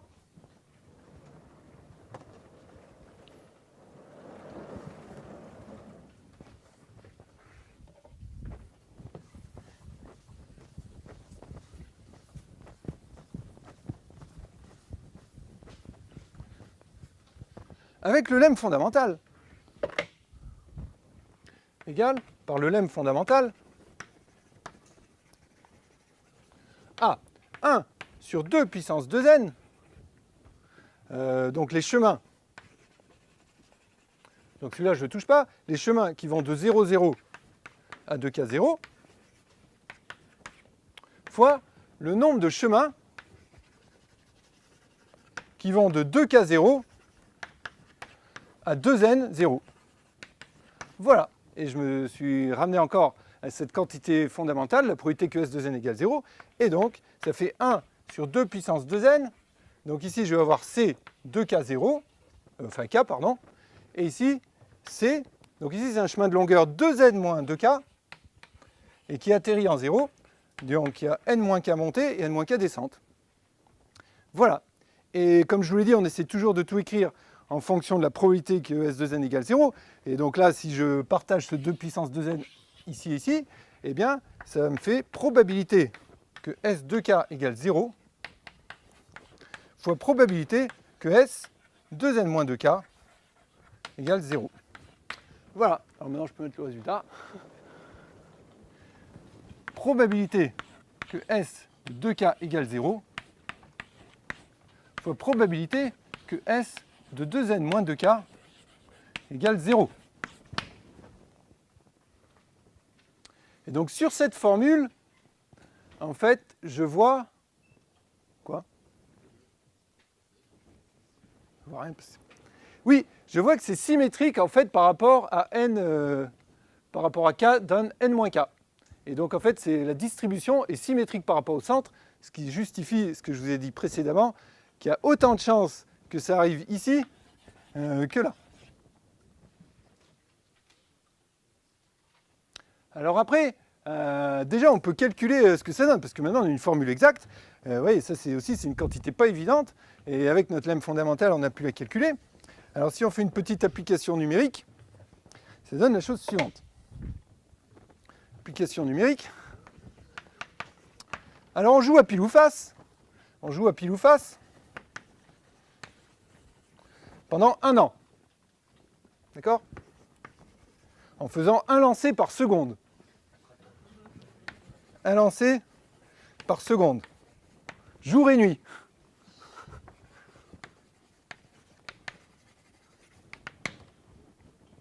Et je regarde l'instant de la dernière égalisation. Eh bien, avec une chance sur 10, la dernière égalisation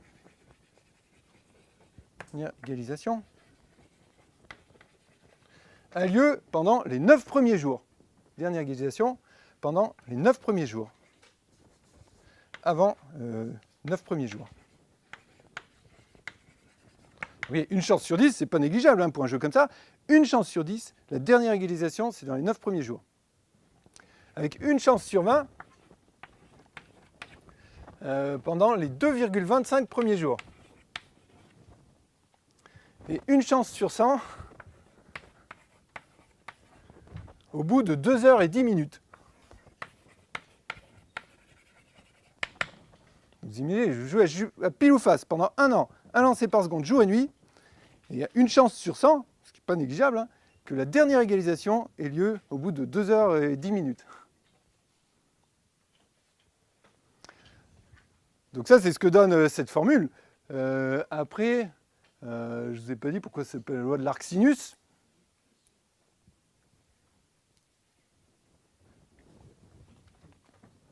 Loi de l'arc sinus.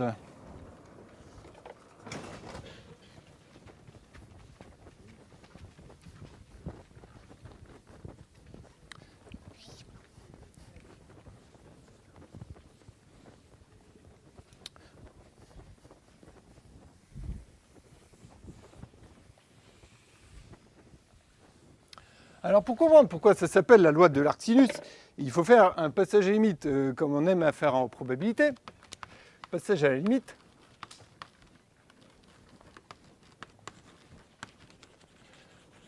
C'est-à-dire ici, donc je vais supposer que mon jeu est très long, le n est très grand, et donc je vais essayer de faire un passage limite quand n tend vers l'infini. Et donc t, a priori, cet instant de dernière visite, c'est une variable aléatoire qui est entre 0 et 2n, et donc je vais renvoyer tout ça sur l'intervalle 0,1. Donc je vais regarder t sur 2n. Regardons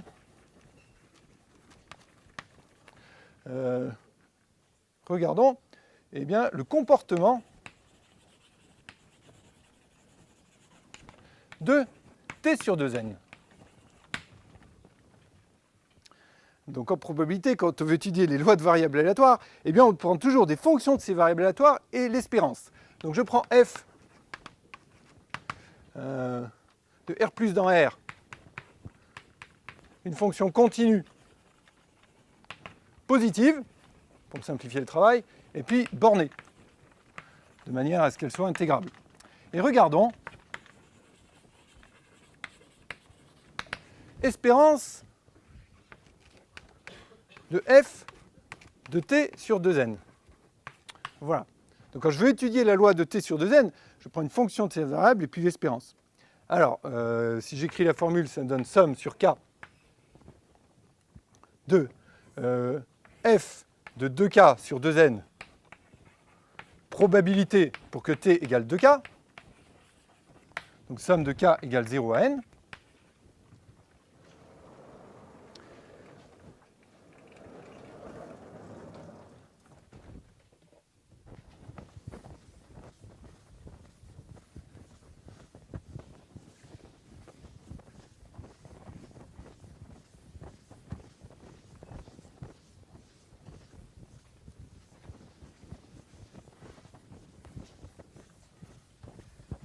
Et puis je remplace par ma formule. Alors remplaçons. Égale somme de k égale 0 à n, de f de k sur n, probabilité que s de k égale 0, probabilité que s 2n moins 2k égale 0. Voilà. Et je vais étudier la limite quand n tend vers l'infini. Alors qu'est-ce que vous me suggérez de faire?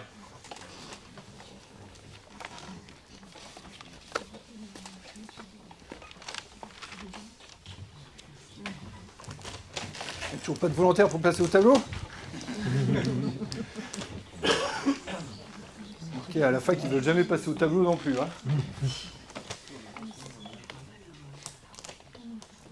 Alors, d'abord, pour essayer de comprendre ce qu'on va faire, eh bien, on va utiliser ce qu'on a fait au tout début, c'est-à-dire on avait commencé par calculer un équivalent de ça. Donc, vous vous souvenez, probabilité pour que S2n égale 0, c'est équivalent à 1 sur racine de pi n. Donc, quand je fais n tend vers l'infini, pour la plupart des termes ici, l'indice il sera grand, donc je vais essayer de mettre cet équivalent dans la formule. Donc pour faire ça, eh bien, on est obligé de prendre un epsilon. Donc je prends un epsilon positif, et alors ce que je dis, c'est qu'il existe un k0, tel que quel que soit k supérieur ou égal à k0, probabilité pour que s de k égale 0 est plus petit que 1 plus epsilon sur racine de pi k. Voilà. Donc si j'utilise l'équivalent, pour l'instant je vais faire une majoration pour voir ce que ça donne. Alors je fais ça, et je découpe ma somme en 3, somme pour k plus petit que k0, plus somme pour k compris entre k0 et n moins k0, parce qu'ici, je vais l'appliquer aussi sur celui-là, donc je ne veux pas que le k soit trop proche de n, plus la somme pour k plus grand que n moins k0. Voilà. Donc, les deux termes du bord, en fait, il y a un nombre fini de termes, normalement, ce n'est pas ceux-là qui doivent m'embêter, et l'équivalent, je peux le mettre là-dedans. Enfin, l'inégalité donnée par l'équivalent, je peux le mettre là-dedans. Donc je dis que ça, c'est plus petit que... Alors quand k est plus petit que k0, je majore f par sa norme infinie. Je majore la probabilité que s de k égale 0 par 1. Et après, il va me rester... Par contre, quand k est plus petit que k0, je peux utiliser l'équivalent pour celui-là. Parce que comme le n est grand, le n moins k, ici, il va être plus grand que k0. Donc ça va être plus petit que norme infinie de f1 plus epsilon sur racine de pi n moins k0. Au terme du centre, ici, je remplace par l'équivalent. Et donc je vais avoir somme pour k compris entre n moins k0 et k0. Donc le f, je ne le touche pas, f de k sur n. Et là, je remplace par les équivalents. Et donc, je vais avoir 1 plus epsilon au carré, parce que j'utilise 2 fois, sur racine de pi k, racine de pi, n moins k. Et puis le dernier terme, eh bien, je fais comme le premier, je mets norme de f infini, 1 plus epsilon, et racine de pi, n moins k0. Alors j'ai dû oublier un k0 là, n'est-ce pas? Merci. Vous avez le droit de me le dire, hein? Ah ouais, c'est ça que vous disiez. Pas entendu? Voilà. Donc il y a k0 et...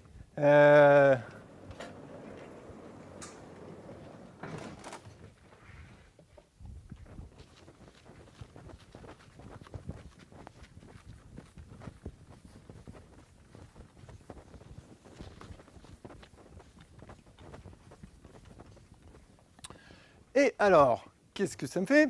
Donc j'obtiens espérance de f de t sur 2n est plus petit que... Alors premier et dernier terme, c'est pareil, ça me fait 2 normes de f infini k0, 1 plus epsilon sur racine de pi nk0.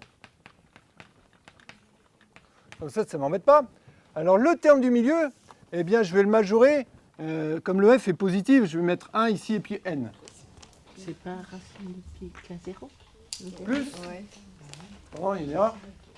Dans le dernier, dans la dernière majoration, c'est la pro. C'est le... Non, parce que là, quand le k est plus grand que n moins k0, c'est probabilité que s de k égale 0. Je le majore par 1 sur racine de pi k. Oui. Et k est plus grand que n moins k0. C'est bon? K0. C'est k0. C'est k qui est plus... Oui, en fait, c'est la même que l'autre, mais symétrique. De toute façon, ces deux termes, en fait, sont équivalents, puisque la formule est symétrique quand k dans n moins k. Donc, c'est bon. Ah oui, c'est ça. Donc, je disais le terme du milieu, je rajoute de k égale 1 à n, f de k sur n, 1 plus epsilon carré, et donc là, ça va me faire pi racine de k, n moins k.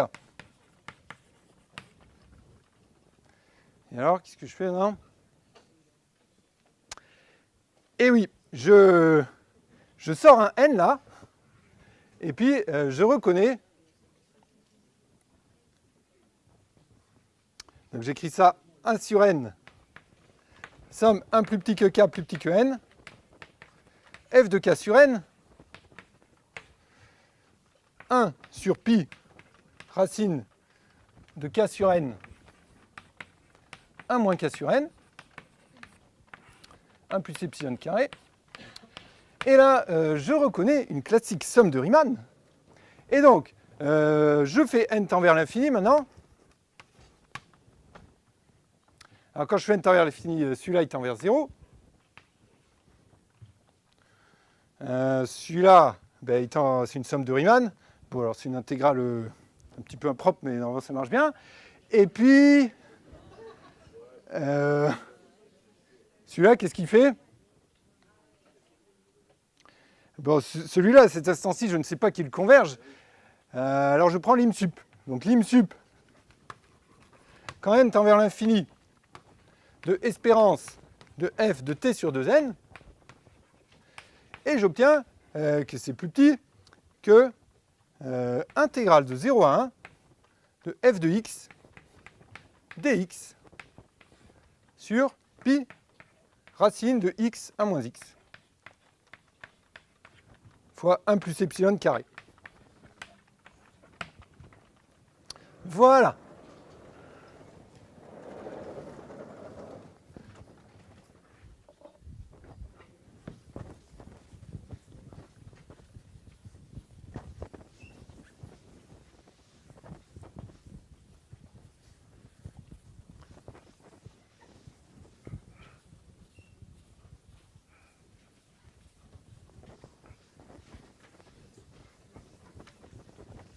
Alors, ceci est vrai pour tout epsilon positif. Et j'espère que vous me croyez qu'on peut faire la même chose pour la Lim-inf avec l'équivalent. Et donc, j'en déduis que la limite, quand n tend vers l'infini, de espérance de f de t sur 2n est égale à l'intégrale de 0 à 1 de f de x dx sur pi racine de x à moins x. Voilà.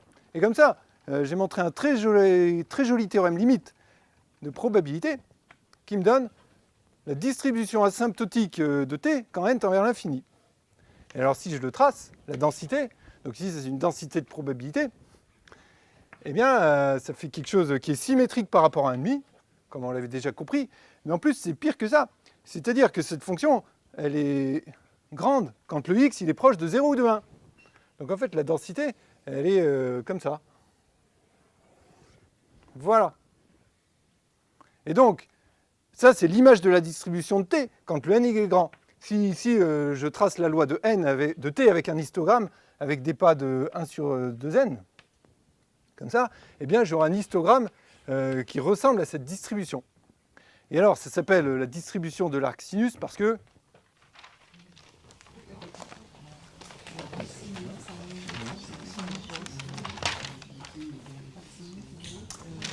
oui, là vous le voyez bien. En fait, si je regarde la fonction de répartition de la loi,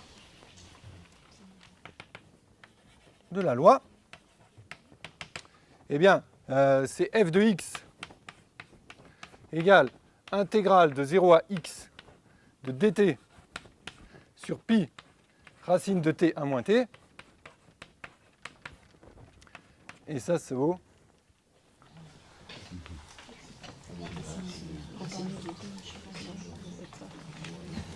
Bon, en fait, je sais que vous savez le faire, hein, je vous demande pas de le savoir par cœur. Ça vaut 2 sur pi, fait un changement de variable quand même, arc sinus de racine de x. Voilà. Donc la fonction de répartition de cette loi, c'est arc sinus, un changement de variable près, et c'est pour ça que ça s'appelle la loi de l'arc sinus. Eh bien, je crois que je vais m'arrêter là pour ce matin. Je vous remercie de votre attention et je vous souhaite de passer du bon temps ici.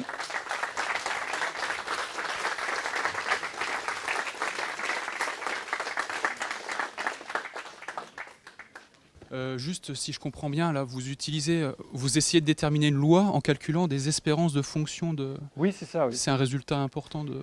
Oui, parce qu'en fait, le problème, c'est que les lois de probabilité, il y en a de plein de sortes. Il y a des discrètes, il y en a de densité, il y a des mélanges.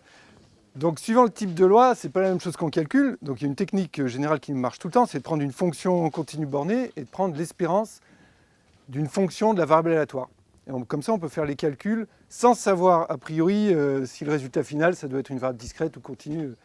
Et donc, c'est beaucoup plus pratique que de calculer, par exemple ici, la loi limitée continue. Donc, je connais ces probabilités que t égale 2k, mais pour faire le passage à la limite, en fait, c'est mieux de faire comme ça. Ça répond à la question ou... Si vous voulez, le résultat général, c'est que si je connais toutes les espérances de toutes les fonctions de ma variable aléatoire, je connais sa loi, en fait. C'est-à-dire, c'est la fonction, enfin la densité, c'est la fonction qui apparaît dans l'intégrale. Voilà, la densité, elle apparaît dans l'intégrale. Et si j'avais une partie discrète, elle serait apparue aussi. Dans une somme. Dans une somme, voilà. Donc ça marche pour toutes les lois. Et c'est vrai que ça, c'est un point de vue qu'au début, c'est pas évident à comprendre, mais quand on fait des calculs, c'est la manière la plus commode de calculer les lois, c'est de prendre une fonction et de calculer l'espérance. En termes techniques, qu'est-ce que c'est comme convergence? Pardon? En termes techniques, qu'est-ce qu'on a comme convergence? En fait, t sur 2n, c'est une convergence en loi? La convergence en loi, c'est-à-dire la loi de t sur 2n, converge au sens de la convergence des lois vers la loi densité qui est écrite là. Donc c'est une convergence en loi.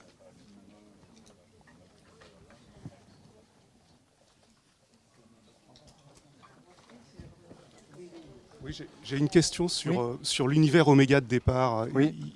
Est-ce qu'il y a un moment où n devient infini, c'est-à-dire où on travaille sur...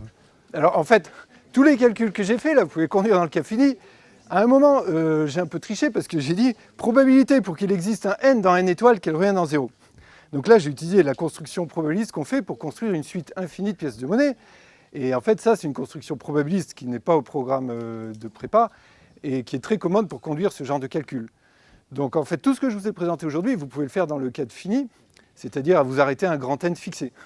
Après, si vous voulez passer à une infinité de pièces de monnaie, c'est vrai que là, on bascule dans une autre théorie où on a besoin de théorie de la mesure et puis voilà, la mesure de Lebesgue ou quelque chose pour construire une suite infinie de pièces de monnaie. Donc il y a vraiment une différence technique fondamentale entre rester avec n pièces de monnaie et puis avoir une infinité de pièces de monnaie. C'est comme dans la vie réelle d'ailleurs. Hein.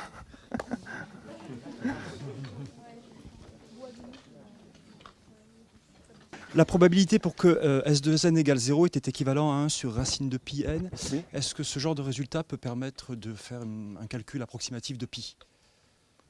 Alors ça, je ne l'ai jamais envisagé comme ça, hein, mais c'est vrai qu'en un sens, oui, puisque vous pouvez faire des expériences avec une pièce de monnaie. Et par une méthode type Monte Carlo ou ce genre de choses. Oui, en fait, oui, puisque en fait, ce qui est vrai, c'est que la formule approxime bien la probabilité. Donc en fait, avec la loi des grands nombres, si vous avez une pièce de monnaie et puis et vous faites un grand nombre de tirages et vous regardez combien de fois vous arrivez en 0, vous allez pouvoir approximer. Enfin, j'ai jamais vu personne qui... Enfin, mais bon, sur ordinateur, on peut vérifier, hein, ça doit marcher. Hein.